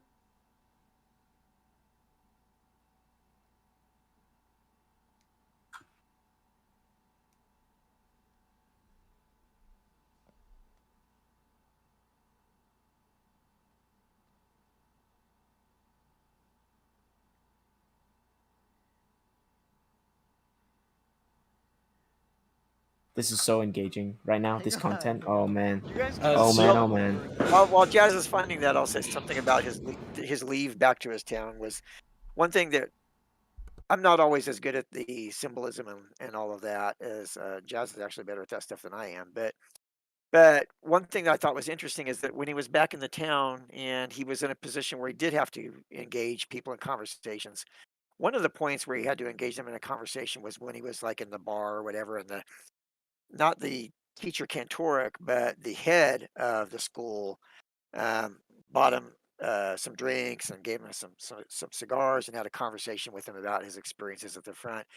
And that headmaster was just like full of advice as far as the strategy, like the grand strategy, as if Paul had anything to do with the decisions the generals were making about where they should try to pierce the line in order to fold up the French line and approach Paris more efficiently or something. So it was it was just a disconnect between the experiences of the soldier in the trenches and the perception of the people and the advice they want to give to the soldier in the trenches about how to fight the war. And he was giving him suggestions about, what the strategy should be, and engaged in a conversation about, on the assumption that they would win the war, what they should require, what they should demand from France in terms of territorial gains. And it's interesting because Germany lost the war, and France took control of the Alsace-Lorraine region after the war as part of the treaty, and the Rhineland was demilitarized, so it would be effectively a buffer zone that would give um, the French a cushion because they had lost the Franco-Prussian War, which had help Germany to form a nation, and then they had lost the positioning at the beginning of this war, and so most of the war was fought on French territory. And so they wanted to protect themselves from having another war fought on their territory, and so these were demands that were used, territorial demands that were made. But from the German standpoint, they would have been just as vindictive and just as demanding. They were like, "Oh, well, we at least need to control Belgium. Belgium should be, a part of Germany or annexed as part of Germany, or the Netherlands should be." And so the idea that if they won the war, they were going to like grab this territory and make the French pay or make the Belgians pay because they didn't. I think they didn't allow them to pass through their territory freely when the war began with the Schlieffen Plan or the Schlieffen Plan. I'm not sure which pronunciation is correct. Um, so you know, I don't know. I mean, if the war turned out differently, that things would have worked out any better in terms of the reconciliation between the countries after the war with respect to peace. It just seemed as if the individuals have this idea of their nation and their nation state, and that the confidence that they're going to win, and when they do win, how can we gain something materially from the victory that will enable us to be a great nation. In the French case, they had like a fierce anger about they had experienced in the war and what it had cost them. But from the German standpoint, if they had won, they were going to demand stuff. They wanted something to be won out of the war, some reason, some justification for all the fighting that had occurred, other than their alliance with the Austro-Hungarian empire that basically brought them into the war in the first place. So it's just kind of interesting to think about. Part of his problem was just like it was he could not describe his experiences. He didn't want to describe his experiences to people in the passage that Jazz read a little while ago. It was also just a totally different frame of reference that people had. His experiences and his frame of reference, those of a soldier in a gritty, grimy, day, uh, desperate struggle to get through the days, get adequate food, get adequate sleep, and survive. And the people that he had to engage with in conversation when he was home were people who had, you know, a very sanitized perspective on the war, and it was just the abstraction of like, move the pieces here, move the pieces there, win this victory in this way, and what should we require in order to be satisfied as a nation? And that's a totally different frame of reference from what he experienced. So there's a complete disconnect that made it impossible for them to have a meaningful conversation as far as Balmer was concerned. It just seemed silly to him, the things that he was listening to these people say when they were having these conversations about the war.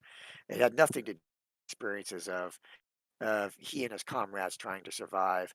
Um, and, that kind of plays maybe into um, the way in which uh, you might want to draw something from the Violet Evergarden series that is related to that. I mean, but in terms of the disconnect or the different frames of references that people might have from the experiences of being in the war and out of the war and the civic life, it was impossible for him to communicate effectively with these people about his experiences, aside from the fact that he didn't desire to like constantly cough them up as something that was interesting or fascinating. To other people, it might have been, but to him, it was and, and difficult to survive, difficult to get through. Not literally physical survivor only, but survival and trying to maintain uh, the wholeness, the wholeness of him as an individual, as a person, his personality, and his plans and desires and expectations as a young man just graduating high school. Right. So, Okay. as Jazz knows what he to read now. Yeah, So I've found it. So this one's gonna be longer than the others. It's gonna be split up with paragraphs in between. But okay, I have to let me see. Okay, so this is also when he's still back at home. He's in his room now, his childhood room. I feel excited, but I do not want to be, for that is not right. I want that quiet rapture again. I want to feel the same powerful, nameless urge that I used to feel when I turned to my books.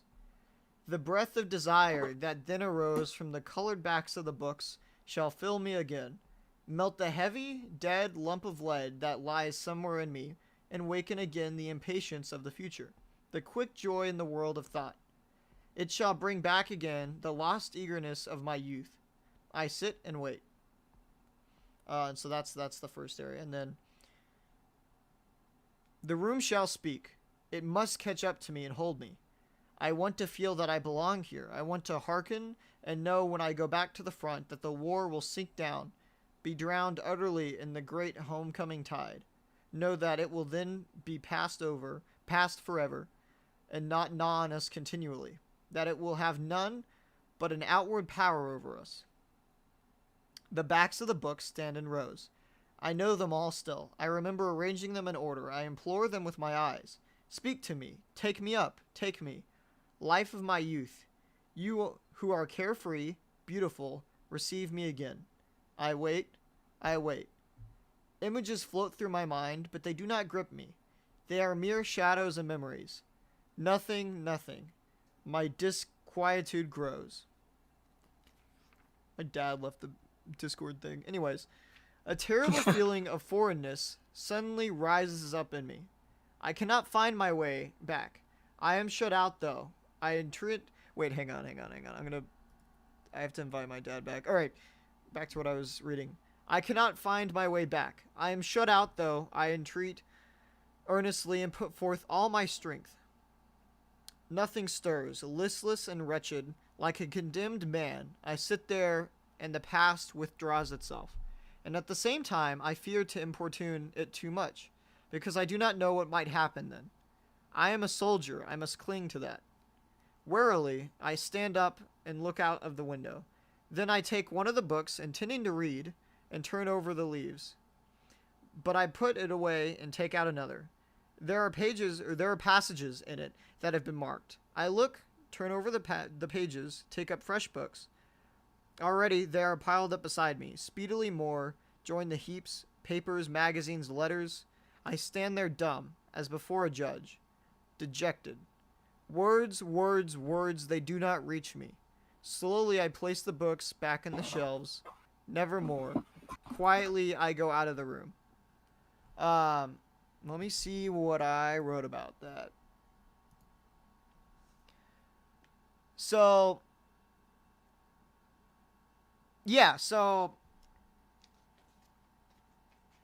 I read more than I originally wrote that I wanted to talk about.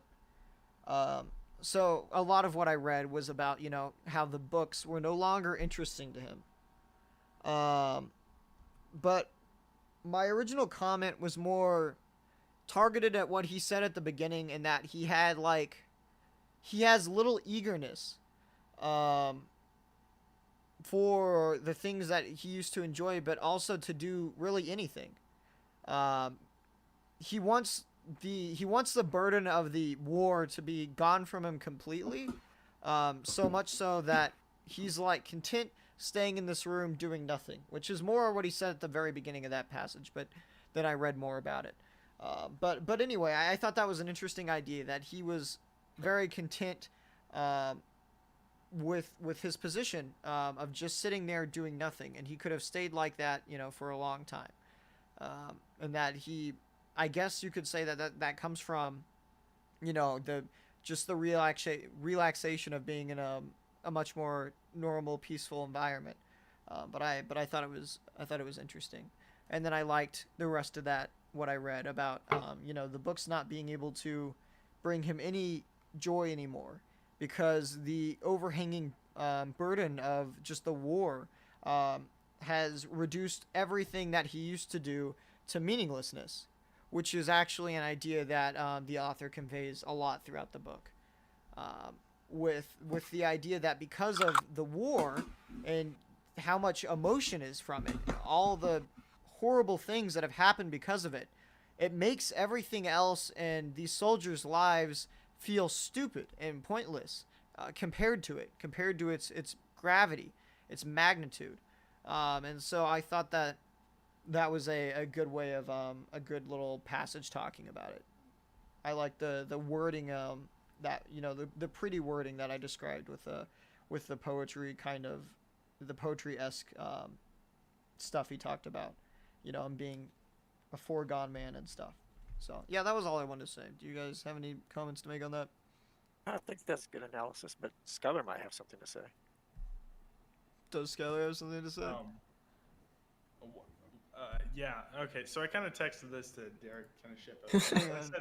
Wait. You're quiet, Skylar. Oh, sorry. I turned my mic down because Okay. the quality was shit. Is that better? Yeah, you're better now.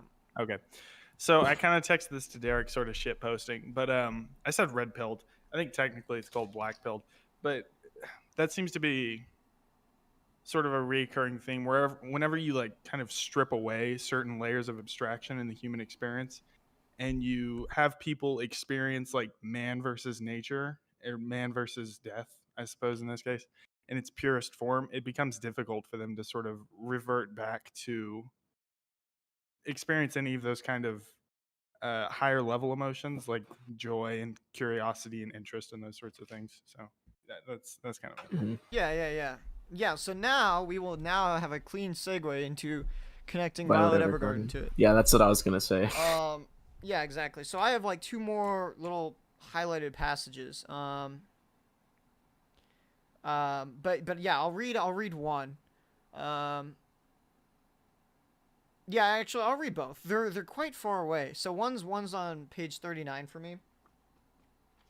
Chapter 5. You guys can speak for a minute. You guys can give your opinions on Violet Evergarden. Really quick. Yeah, or whatever you Tim, want to talk about. what did you think about Violet Evergarden? What did I think about it in general? Yeah, just in general. Like, what did you like? What did you dislike? Well, I'm no expert on anime, and I miss a lot of the symbolism that you guys catch on to. But I mean, I liked it. I thought it was an interesting show. Um, to me, watching it at the beginning, I mean, I'd watched this, a few episodes, 4 or 5 episodes, and Jazz asked me what I thought of it at that point. It was still early; a lot of things hadn't developed yet. I thought it was interesting early on. My observation was that because Violet was so earnest, she was so unable to be deceptive in any way or disingenuous in any way that and society depends so much on that within the communication between people, and was one of the techniques of the auto memory dolls, as was Mhm. demonstrated with the woman who was quite upset that her rich suitor was given a very blunt letter. Yeah. But the fact that Violet was so straightforward, so honest, so uh, unable to be deceptive or disingenuous, that it caused everybody who came into contact with her to become very attracted to her. It drew their attraction to her. So they all developed a lot of affection for her because of that simple earnestness. Was just not something that they were accustomed to experiencing themselves in their everyday life within civic society. As the show progresses, as the series progresses, um, she is able to acquire more and more comprehension of emotions. She's experiencing emotions all along, in a sense, but she doesn't really have the ability to name them or to understand them. But she starts to develop she starts to acquire the ability to empathize and understand the emotions that other people are experiencing. With every encounter like that, where people become attracted to her and engage her in their life story, she's able to assimilate those life stories or those life experiences into her own thinking and develop a greater breadth of empathy. And Mhm. so that's the basis for her emotional development throughout the series. But um, Jazz asked me to think about the way in which it related to, I guess, Paul's reentry into civic life when he was on Yeah, yeah. leave, So and first, I'm gonna read some stuff before you talk yeah, about that, okay, because that'll come after I read all the passages. Okay. So this is talking about what I just described and what Skylar described, and this was way earlier in the book, so it was more straightforward. And what the passage I previously read about his books was more of a reiteration of that, and exploring it more thoroughly. But this is the original mentioning of that idea. Um, so I'm gonna start in a decent place. It's kind of like I don't want to read everything surrounding this. So the context is they're talking about when they go home, what kind of jobs will they have, and so. But what will really happen when we go back? Wonders Muller, and even he is troubled. Crop gives a shrug. I don't know, but let's get back first, then we'll find out. We are all utterly at a loss. What can we do? I ask. I don't want to do anything, replies Crop wearily. You'll be dead one day, so what does it matter? I don't think we'll ever go back. When I think about it, Albert, I say after a while rolling over on my back. When I hear the word peacetime, it goes to my head. And if it really came, I think I would do some unimaginable thing. Something that that it's worth having lain here in the muck for. But I can't even imagine anything. All I do know is that this business about professions and studies and salaries and so on, it makes me sick. It is and always was disgusting. I don't see anything at all, Albert. All at once, everything seems to me confused and hopeless. Crop feels it too. It will go pretty hard with us all, but nobody at home seems to worry much about it. 2 years of shells and bombs, a man won't peel that off as easy as a sock. We agree that it's the same for everyone, not only for us here, but everywhere. For everyone who is of our age, to some more and to some less, it is the common fate of our generation. Albert expresses it. The war has ruined us for everything. He is right. We are not youth any longer. We do not want to take the world by storm. We are fleeing. We fly from ourselves, from our life. We were 18 and had begun to love life and the world, and we had to shoot it to pieces. The first bomb, the first explosion, burst in our hearts. We are cut from our activity, from striving, from progress. We believe in such things no longer. We believe in the war. And so that's basically it. Um, and then I have another part that talks about it more on page 71. So if you guys have anything you want to say about that, and go for it while I find page 71. Or you guys can the keep only thing I talking about just say Violet about that is Evergarden. that the only thing I'd say about that is that right there where he talks about their youth being youth no longer, in spite of the fact that they're like 18 or 19 or whatever, that goes back to the very beginning, the first scene that Skylar thought was interesting about, when they're visiting Kimmeridge in the. Oh, actually, the first scene I guess was about them getting their food, right? But then after that, they go to visit Kimmeridge in the hospital, and at the end of that chapter, if I can find it, it basically says the same thing, and he's coming back to that later to repeat that point. After they know that Kimmerich is going to die, even though he just had a wound in the leg, but they had to already amputate part of his leg, and they know that he's going to end up dying anyway. So at the very end, when they're walking along back to their camp or their hut or whatever, they say, "Yes, that's the way we think. These 100,000 Cantorex." Okay, so that refers back to the idea that they were like, this is early in the book, but it comes back later. They're going to come to the idea of how they got socially pressured into joining, right? So yes, that's the way they think. These 100,000 Cantorex, iron youth. We are none of us more than 20 years old, but young youth, that is long ago. We are old folk.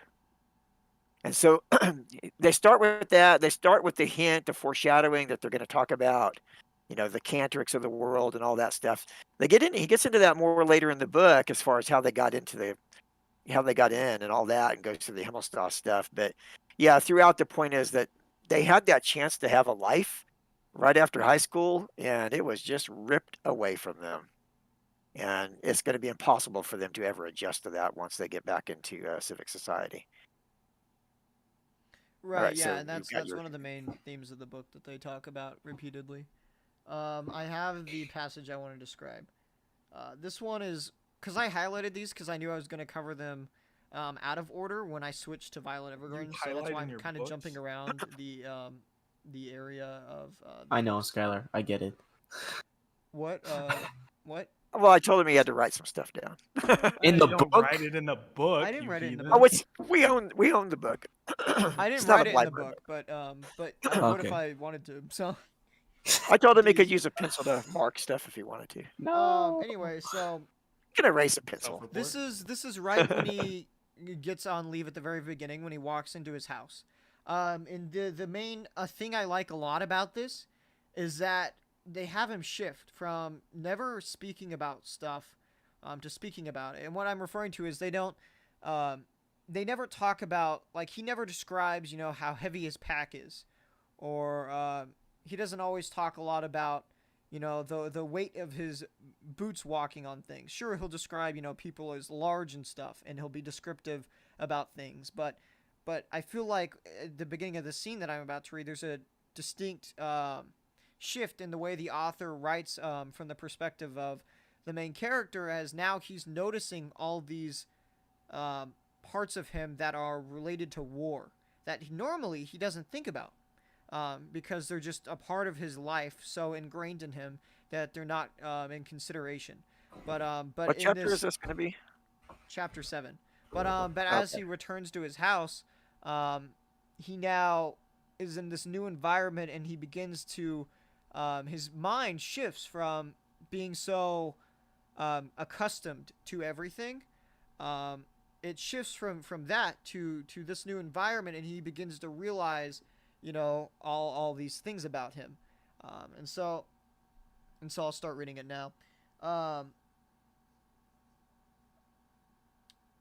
For a moment, I am shy and lower my head. Then I take my helmet off and look up. Yes, it is my eldest sister. Paul, she cries. Paul. I nod. My pack bumps against the banisters. My rifle is so heavy. She pulls the door open and calls, Mother, Mother, Paul is here. I can go no further. Mother, Mother, Paul is here. I lean against the wall and grip my helmet and rifle. I hold them as tight as I can, but I cannot take another step. The staircase fades before my eyes. I support myself with the butt of my rifle against my feet, and I clench my teeth, fiercely. But I cannot speak a word. My sister's call has made me powerless. I can do nothing. I struggle to make myself laugh, to speak, but no word comes. And so I stand on these steps, miserable, helpless, paralyzed, and against my will, the tears run down my cheeks. Yeah, here, I'll keep reading. My sister comes back and says, Why? What is the matter? Then I pull myself together and stagger on to the landing. I lean my rifle in a corner. I set my pack against the wall, place my helmet on it, and fling down my equipment and baggage. Then I say fiercely, Bring me a handkerchief. She gives me one from the cupboard, and I dry my face. Above me on the wall hangs the glass case with the colored butterflies that I once collected. I think, that's all I wanted to read out of that for the most part. So, they probably talk a little bit more about it in the following pages, but that was the main area. And so with that, I think I've talked about the three main passages that talk about him being in the normal civil environment, but incredibly different from what he experiences most of the time. And now we will discuss how that relates to Violet Evergarden. So, as Skylar said, that is a part of humanity that we see exhibited.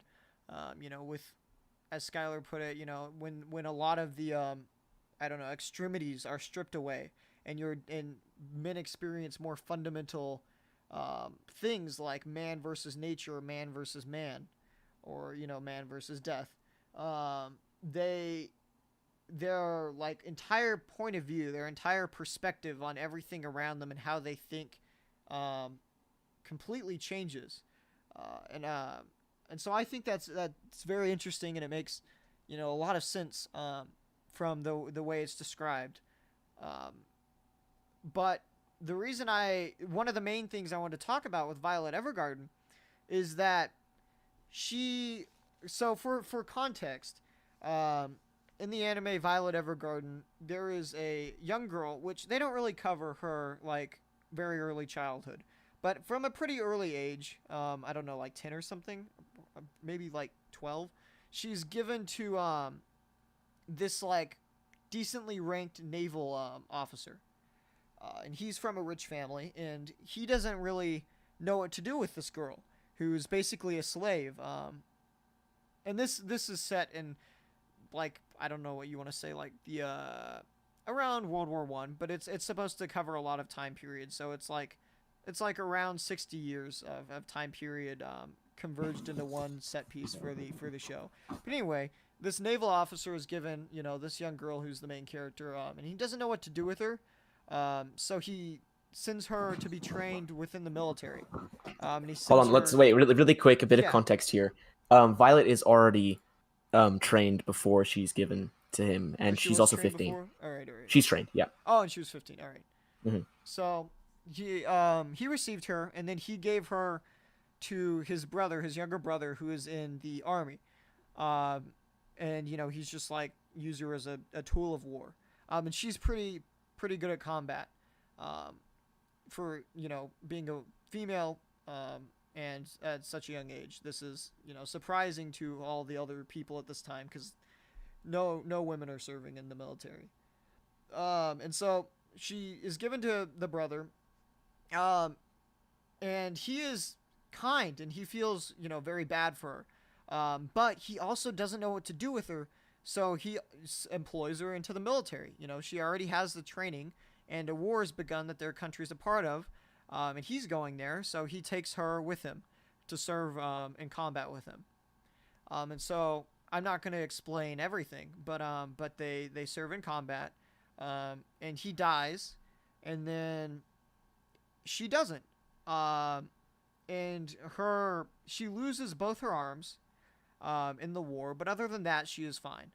And she grew very attached, for context, to this the army soldier. His name is, they call him Major because he's a major.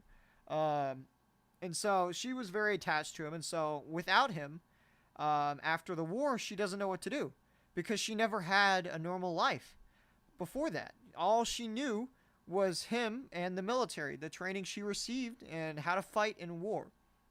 And so I think that's a really interesting dichotomy from All Quiet on the Western Front's Paul's perspective, where everybody that serves in war, or almost everybody, I mean, some people I guess were born into the military to some extent, but most people that serve in the military went from having a normal civilian life for most of their life, up to this dramatic change of being in war, and everything that comes with that, and then they have to go right back to normal civilian life and reincorporate into society as if that never happened. And so especially with All Quiet on the Western Front, they talk about this in great depth, about how hard it is, and all the fundamental psychological changes that come out of it. But for Violet, she never had that beginning civility life. She was only ever a part of the military and stuff, and so when she returns, she doesn't she isn't affected the same way as a normal soldier would be. She doesn't really have any effects. She doesn't even have much PTSD towards the war. It's more towards losing the major specifically. And so I thought that was an interesting thing I would like to delve into on the podcast, and I'll let you guys say some stuff now about it. Mostly Derek and my dad, because I figure Skylar won't. Keenan has his hand up. Oh yeah, Keenan has also seen it, I think. Yeah. Hello. Yeah. So I think what's really important about Violet Evergarden, it's not just that she came from Oh no. No, It's not- I had an assumption that you're going to say something stupid, but you're No. I might. So it's not only that she just came from like a war torn area, and then now she's just dealing with and now she's just like she didn't go from war to just living society. It's also, I think it was about her motive of war, because similar in All Quiet on the Western Front, Paul and his buddies, they really didn't have a motive to fight. They were just fighting because they were told to fight. Her motive was I think it was ultimately to protect Gilbert. Yeah. Is that correct? So Yeah, to that's pretty much clarify, what it was. Gilbert is the major, the guy who in the army is taking care of her. So when she leaves the battlefield, she's left with this anxiety of what happened with Gilbert, right? I think, is that what happened? Yeah, Gilbert's death, at least within the first season, Gilbert's death has left inconclusive, but you can infer that he's dead. Yeah. So ultimately, what she's trying, she's broken because of Gilbert's death, because that was her entire reason of fighting. That's ultimately like, some would argue that was like the only person that she ever like found peace with, and maybe her love interest. But her experiences with the people she was protecting, and the out like during the series, she got to talk to the people she was protecting. She got to experience, like, see how the war affected other people who were just living their lives outside of it. She kind of got that sense of she found a different reason, and she became more proud in what she was fighting, what she initially fought for, rather than just Gilbert, I think. Yeah, that makes sense. I think it's more that obviously she kind of. Yeah, okay. Do you want to say something, Jess? I was gonna say it's been not a long time since I've watched it, but I'm gonna leave most of fact checking opinions on the show up to Derek, because I think he has a better current grasp on it. Anyway, Yeah. Continue with what you were saying. Okay. So yeah, I think that a very important part, as you said, is kind of like seeing how things have been affected and things were affected. So I'm gonna delve a little bit into spoiler territory here. Tim, you've watched all of it, right? No, he's only seen Watched season all the 1. series, but not the movies. Okay, all of season 1. Okay, that's actually pretty close to where I've seen, so we're fine. Saw the first 13 which episodes. by Jazz, the did way, you get to watch 11, by the way, Jazz? No, I haven't seen 11. You guys should. I think 11 is really important. 11 is really, really important. Yeah, I wanted to watch it, but I had to finish It's such a my shame. notes on All Quiet. But I'm gonna watch it tonight. 11. Okay, so 11. He told for us there really were only quick amount 12 of context. episodes. Don't recap. Don't recap 11 to me, unless it's like I'm vital just saying- to your argument. I'm not giving like a big recap. I'm just saying 11 is about her interacting with soldiers of a war. Right? Yeah, I know. I figured that. You was already know really that. You already know that. specifically important. And to so this, it's really important for the whole thing. So yesterday, Jazz was like, "Oh, yeah, I haven't seen episode 11." I was like, "There is no way you thought this was a good idea if you haven't seen it." Anyways, which I need to say. So for anyone listening who hasn't seen Violet Evergarden, we're gonna be covering spoilers of the first season of the show now. So Yeah. This is your warning. So, one thing I think is really interesting. Again, Keenan noted how Violet Evergarden is like kind of an experience of her interacting with a lot of people that she may or may not have affected, and how that plays into her like opinions of stuff. I think it's also very cool to. Well, I think it's important to her character that she doesn't understand it all immediately, and so she has like this kind of breaking point. In one episode, I'm not entirely sure which one it is. And she specifically says like, "I'm burning." And it's kind of like she's noting that she is like she thinks she's okay and she thinks she's like passive and calm, but when she comes back and she experiences everything that she goes through with all these other people that she's interacted with, she realizes that she's not normal anymore, she's not okay.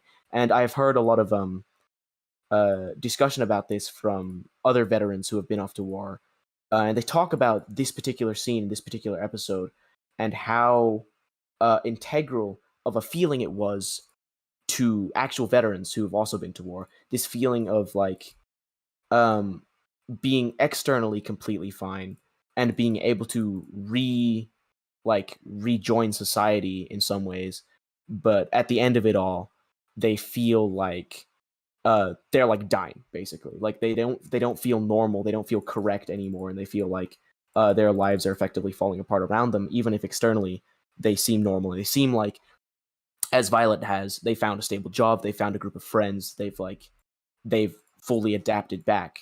There's this constant like tear away that Violet covers in a very elegant way, and that I believe from what I've heard, All Quiet also does, in just like the snippets of time in which they return before the main characters die. That's all I had to say about that. I think it's interesting. I wanted to see what you thought about that, Jazz, in particular. So yeah, this I feel like I've definitely missed a crucial episode to what I'm covering today. So what I will probably do is I'll watch it after I conclude this podcast, and then at the beginning of the next podcast. You can put in the comments on the YouTube video, you fool. Yeah, but I want to. Yeah, I'll probably want to like speak about it though, and not just Okay. right. So, but yeah, we'll see. But I'll probably have it at the beginning of the next podcast. My opinions on that episode, if I have any that specifically relate to this episode of the podcast. So. So, real interjection of an uneducated opinion, real quick. Would you say this show is about like kind of, I don't even remember the name of the show, recovering from nihilism that's sort of inflicted by war, that All Quiet on the Western Front kind of shows the slide into? It's more like seeing the nihilism you have. Because Violet doesn't know how she's been affected from the war at the beginning of the show. And so a lot of the show is her coming to terms with the effects that the war had on her. And also, how she affected other people and all that, as Keenan pointed out.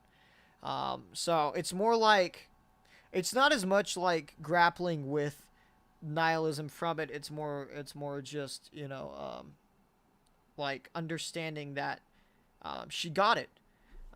Because I feel like there are a lot of soldiers who haven't who might feel normal for a while at back in society before it hits them all the effects it's had on them, and so that's mainly what it's about. It doesn't talk a ton about nihilism.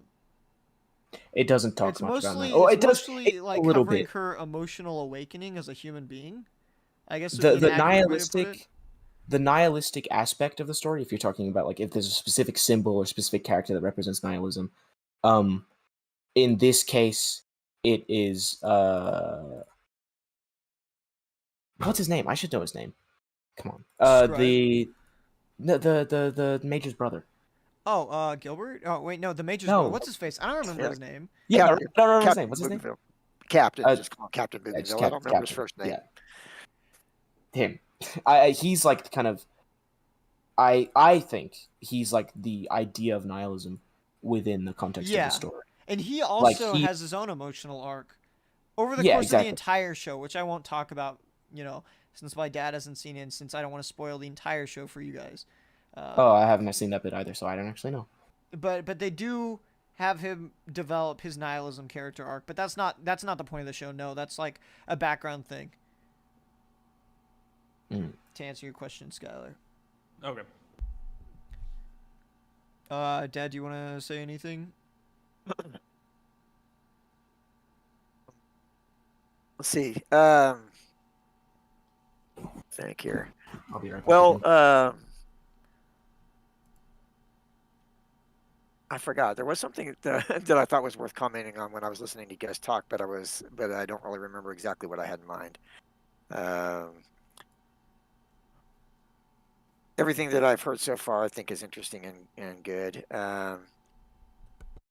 Her awakening, actually, I think was episode 7, the one that you were interested in watching that you didn't watch, and then like the follow up to that in 8.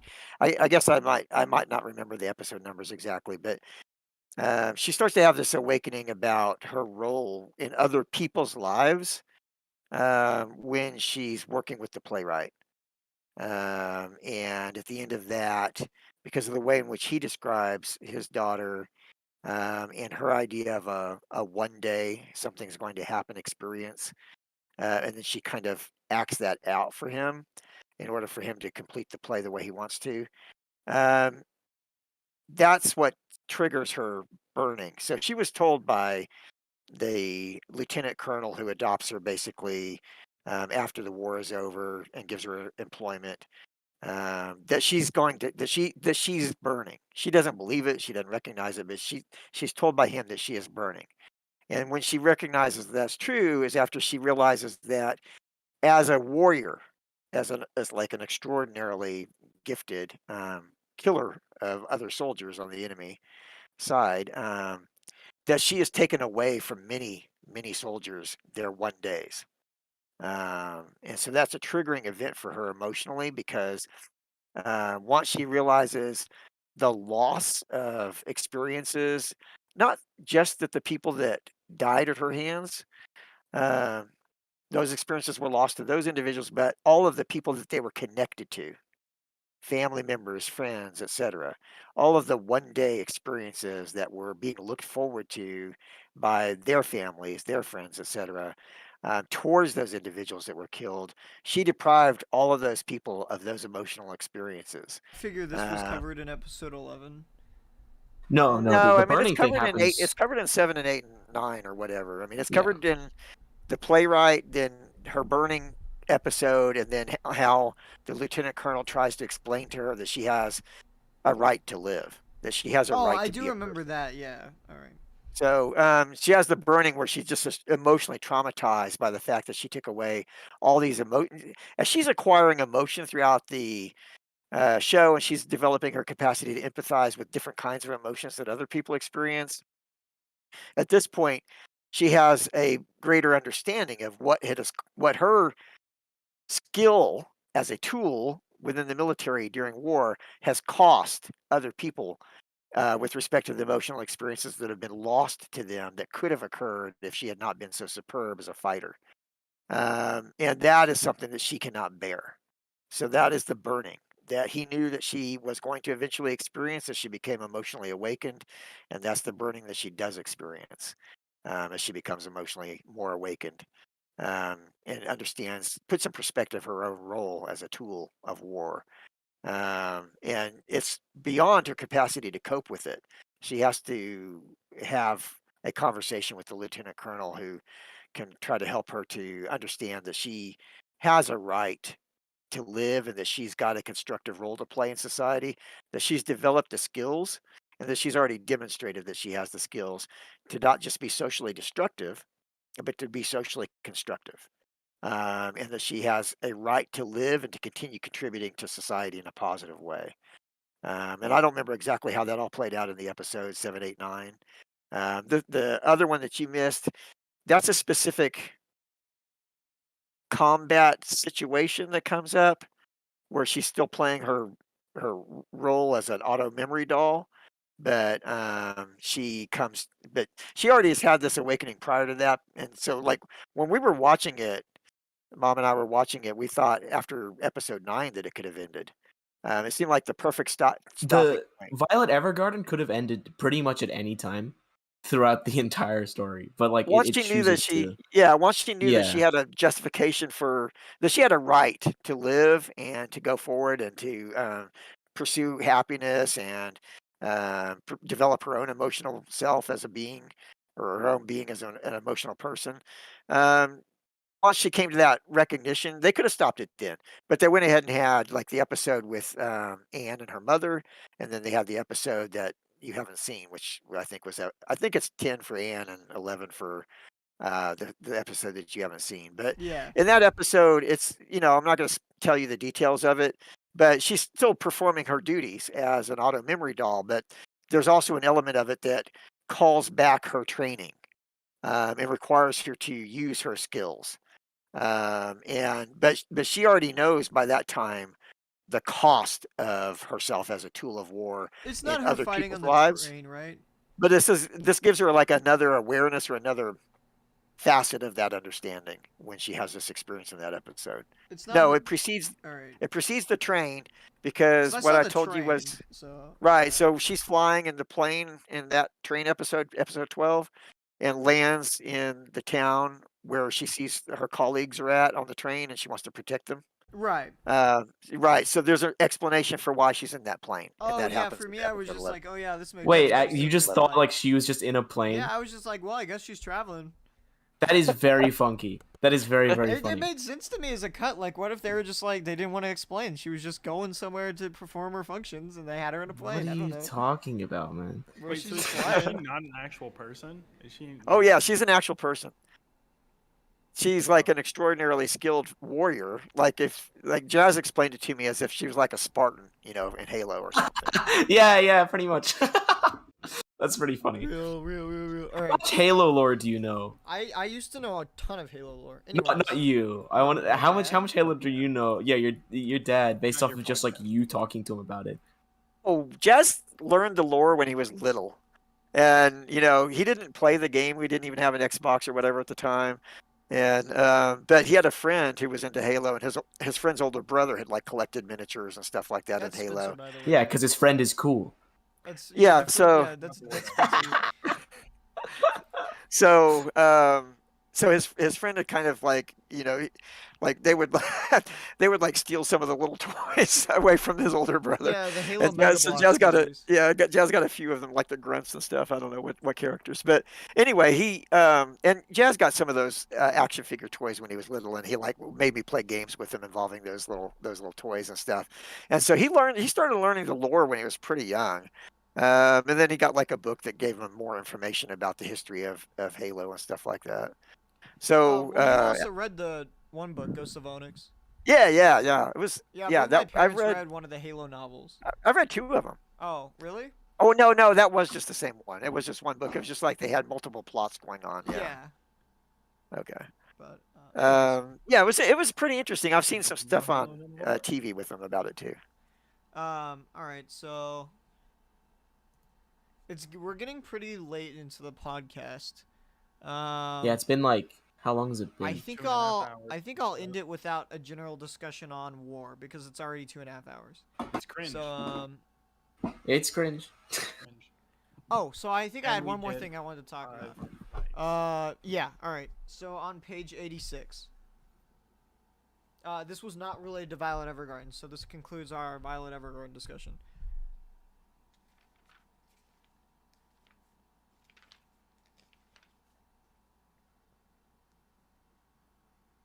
You guys This can is talk so about engaging. Halo or something. Transition. You need a transition song. That's what you. Need. Tim, what was your favorite Violet Evergarden episode? I'm wondering because everybody has pretty differing opinions on which one. Because there's like four no. episodes in particular that are like super strong, and everybody chooses between those four. I think that I don't know. Let me think. The one I liked the least actually was like episode 12 on the train and stuff. Nobody likes the train episode. Yeah, I didn't like that It very feels much. like it's a story only thing, which means it kind of lacks in everything else and what the context of the show is actually supposed to be. It's just kind of there, and it feels wrong. As far It as the felt one wrong. that I liked the most, I don't know exactly. I think the one that was the most touching for me was episode 10. I think it was with Anne and her mother. Yeah, think that was that I assume so. that was the most touching for me. I But liked the writing one. Playwright? The burning one, the one Oh, we were okay. talking about earlier with the playwright. Yeah, right, okay, Yeah, that episode was my 7. favorite Yeah, too. yeah, yeah, that was pretty interesting. And that was really I mean, the way I looked at it was she was assimilating other people's experiences and becoming more empathetic over time. But that was the one that really triggered her to like empathize with, a broader spectrum of people with whom she had not had contact. yeah, So in the other one, she empathized with people who told her things about themselves, their lives. But in that episode, she was able to generalize the experience of that playwright in a way that had nothing to do with his personal experience. It was his experience was not like the experience of the people that she generalized that to, who suffered the consequences of her acts within the war. Trying not to spoil it too much for Skylar, but so I think that that's pretty interesting because of the way that she expanded her empathy to people that she had not met from that yeah. triggering event, and I think that episode in particular highlights like her starting to interact with people, like because every other shot, like every other scene, it's she interacts with people who are going to deal with loss or have dealt with loss that's reversible. Like someone that like she's like fixing a relationship with a letter, or she's right, writing, for Anne. But this is like the first time where it suddenly happens where it's not reversible, and it is just a distinct loss of another person, and she like feels it. I think that's what I got from it. Yeah, right. I like how she always gives him closure in some form, though. So even though it is that irreversible loss, she's able Yeah, to, help him with closure. Okay, I have man, my Violet Evergarden is so good. yeah. Can I interject real quick, Jazz, Yeah, yeah, and sure. just say that my guess about how Violet was incredibly similar to that character from The Fountainhead, Dominique. I was Yeah. so fucking right. That's all. That's all. Based on Tim's description, I was Okay. right. You should Was watch Violet Dominique Evergarden, Skylar. was Dominique a Spartan? Oh my god. I'm just kidding. No, it's kind of weird though. Her character arc, she's attempting to go the opposite direction. So she's someone who is aware of other people and kind of sees them as sort of like idiots, and she's trying to get to a point where she doesn't care about other people. So it's weird. It's kind of like an opposing force, but she has the kind of like bluntness that other people find super attractive, and is just sort of like naturally charismatic. So, but that's yeah, that So was we the will thing. eventually get around to reading The Fountainhead. I'll I have it in mind that we should do that at some point. There's so many things we have to do still, that I don't know exactly when we're going to do it, but it is on the list of things to do. So at some point we'll get to it. Okay. It is interesting from what I know about Rand and her development of her intellectual development at one point that she was interested in Nietzschean philosophy, who had the concept of the Overman, from which the DC comic book Superman came from. Yeah. And I think some of that was in her character development within the Fountainhead, from what I understand. She kind of moved away from that philosophy during those years in which she was writing, but I think that some aspects of the influence of that philosophy on her seeped into that storyline. So we'll get around to that book at some point. Okay. So I have a passage in chapter 8. Page 86. Oh, it's not very far into chapter 8. It's pretty early on. Um, so he is at he's at the boot camp after his leave, but he is still, inside Germany, I think. Yeah. Yeah. So, yeah, he's like in the town that he originally lived in, but he's at the boot camp area. And right next to the boot camp, they have a prison for enemies, POWs. So they're all Russian. They're all Russian POWs. He's talking about them. So I am often on guard over the Russians. In the darkness, one sees their forms move like sick storks, like great birds. They come close up to the wire fence and lean their faces against it. Their fingers hook around the mesh.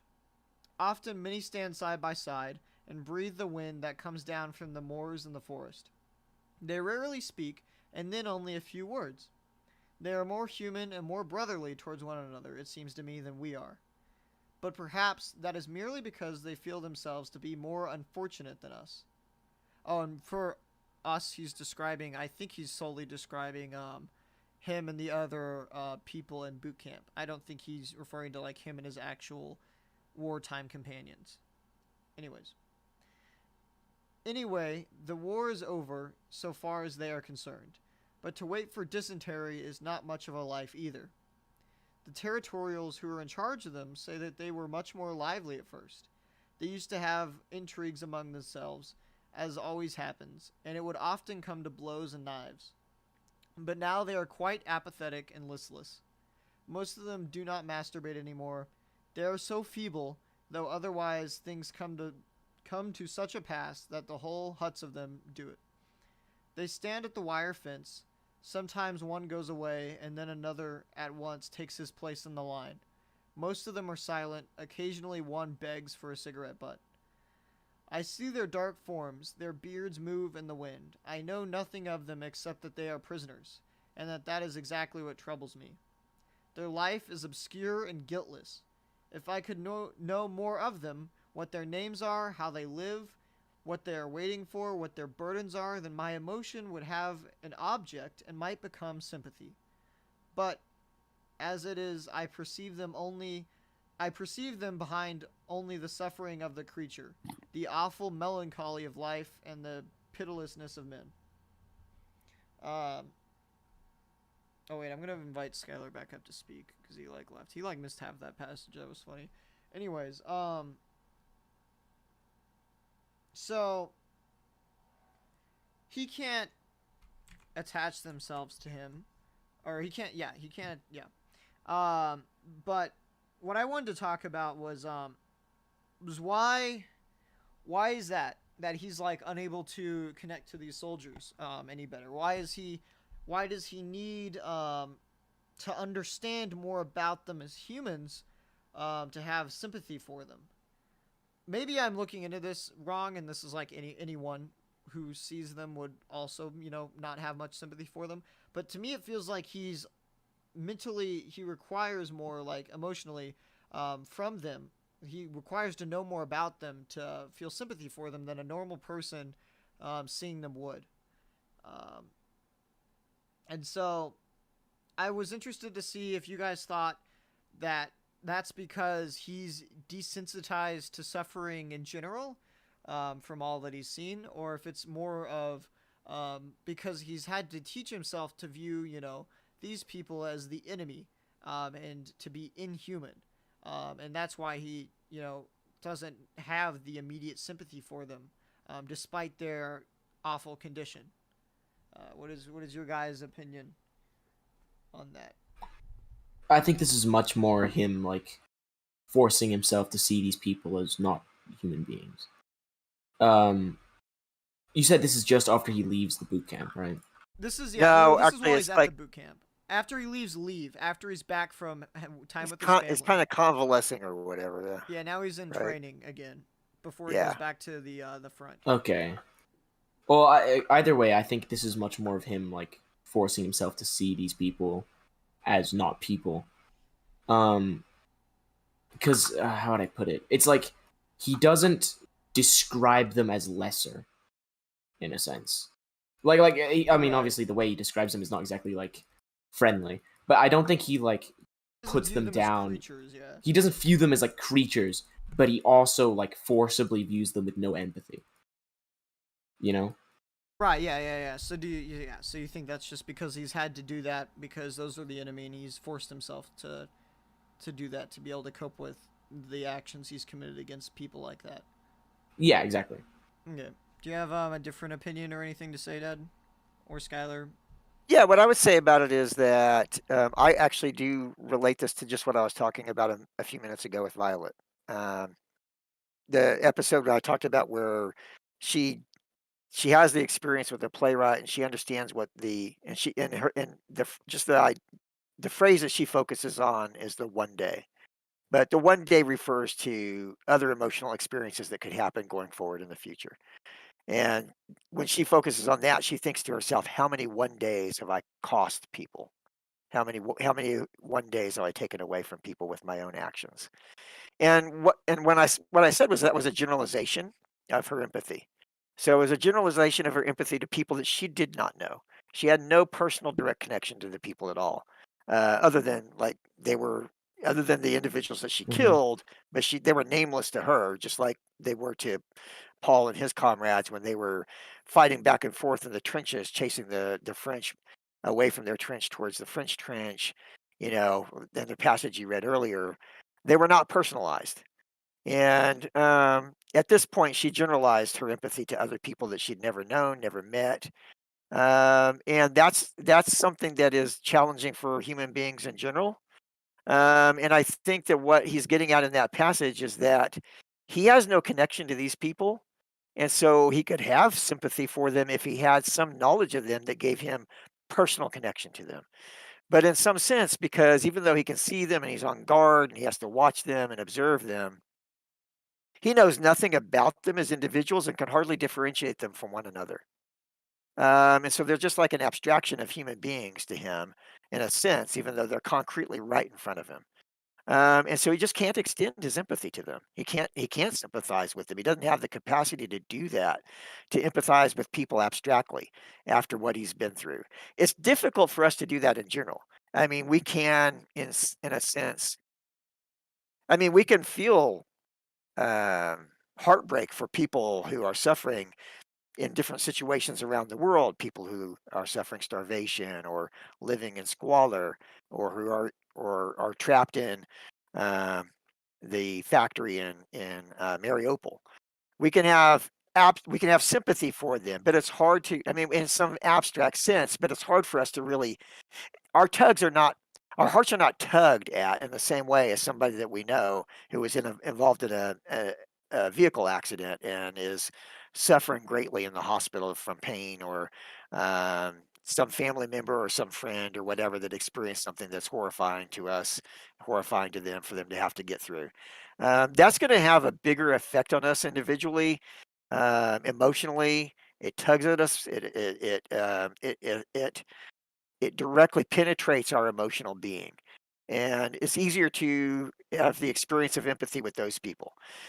You can kind of abstractly care about people that you don't know, have never met, never heard of, don't know their names, but it's easy to dismiss that from your mind, right? So one moment you can contemplate that and feel the sympathy for them, and maybe a newscaster doing a show on the people in Mariupol actually is brought to tears by talking about the situation of the civilians in that factory. But it's hard to sustain the caring over any significant amount of time. You can dismiss those feelings at the moment that somebody cracks a joke that amuses you, because they're not concrete individuals that you have knowledge of personally. You just can't have the same level of generalization of empathy to people that you don't know. And that was the unique thing that Violet finally had an experience where she didn't know the people, but she still had an extraordinary emotional response to what she had done to people that she could not know. And in Paul's situation, he's even though he has concrete observation of them as individuals, he has no way of knowing anything about their lives, any of their what jobs they did, where they lived, what their family members were like. Doesn't even know their names, and so it's hard for him to have any actual personal sympathy for them. But he does feel for them because he's merciful to them. So he wants to share his cakes with them, his potato cakes with them. He After his family visits his sister and his father, and they bring them potato cakes that his mother had made for him herself, and some jam, and he has no appetite for them because of the discussion they have about her difficulties being in the hospital and the father's inability to pay the cost of the surgery that's required, and the overtime that he's going to have to work, and the headaches that that's going to cause him as he works till midnight in his job trying to get overtime paid to pay for the surgery that they can't really afford, unable to negotiate the price with the doctor because they're poor. The doctor will take a front if they try to negotiate the price, whereas if they were wealthy, they could negotiate a lower price. So he's got, frustrated by that situation with that visit, and he's got these potato cakes, and he wants to share them with the prisoners. And then it occurs to him that he can't do that because his mother made those potato cakes herself for him. And so he decides to keep them, and he ends up sharing them with his comrades, which is like sharing them with other family members, He actually his gives brothers in 2 of them arms. still to the Russians. He does. He gives 2 of them, but he wanted to give them all to them because he had no Right. taste for them. Because he was so just desolate after the visit by his family about learning his mother's situation that he didn't have an appetite for them. So he was going to give them all away, and he chose not to because they were from his mother. Excuse me. So he decided he couldn't give them away so callously. Well, not callously. I mean, it's an act of mercy to give them away. Excuse me, but he couldn't, because his mother had put the personal effort into making them, he couldn't give them away to strangers.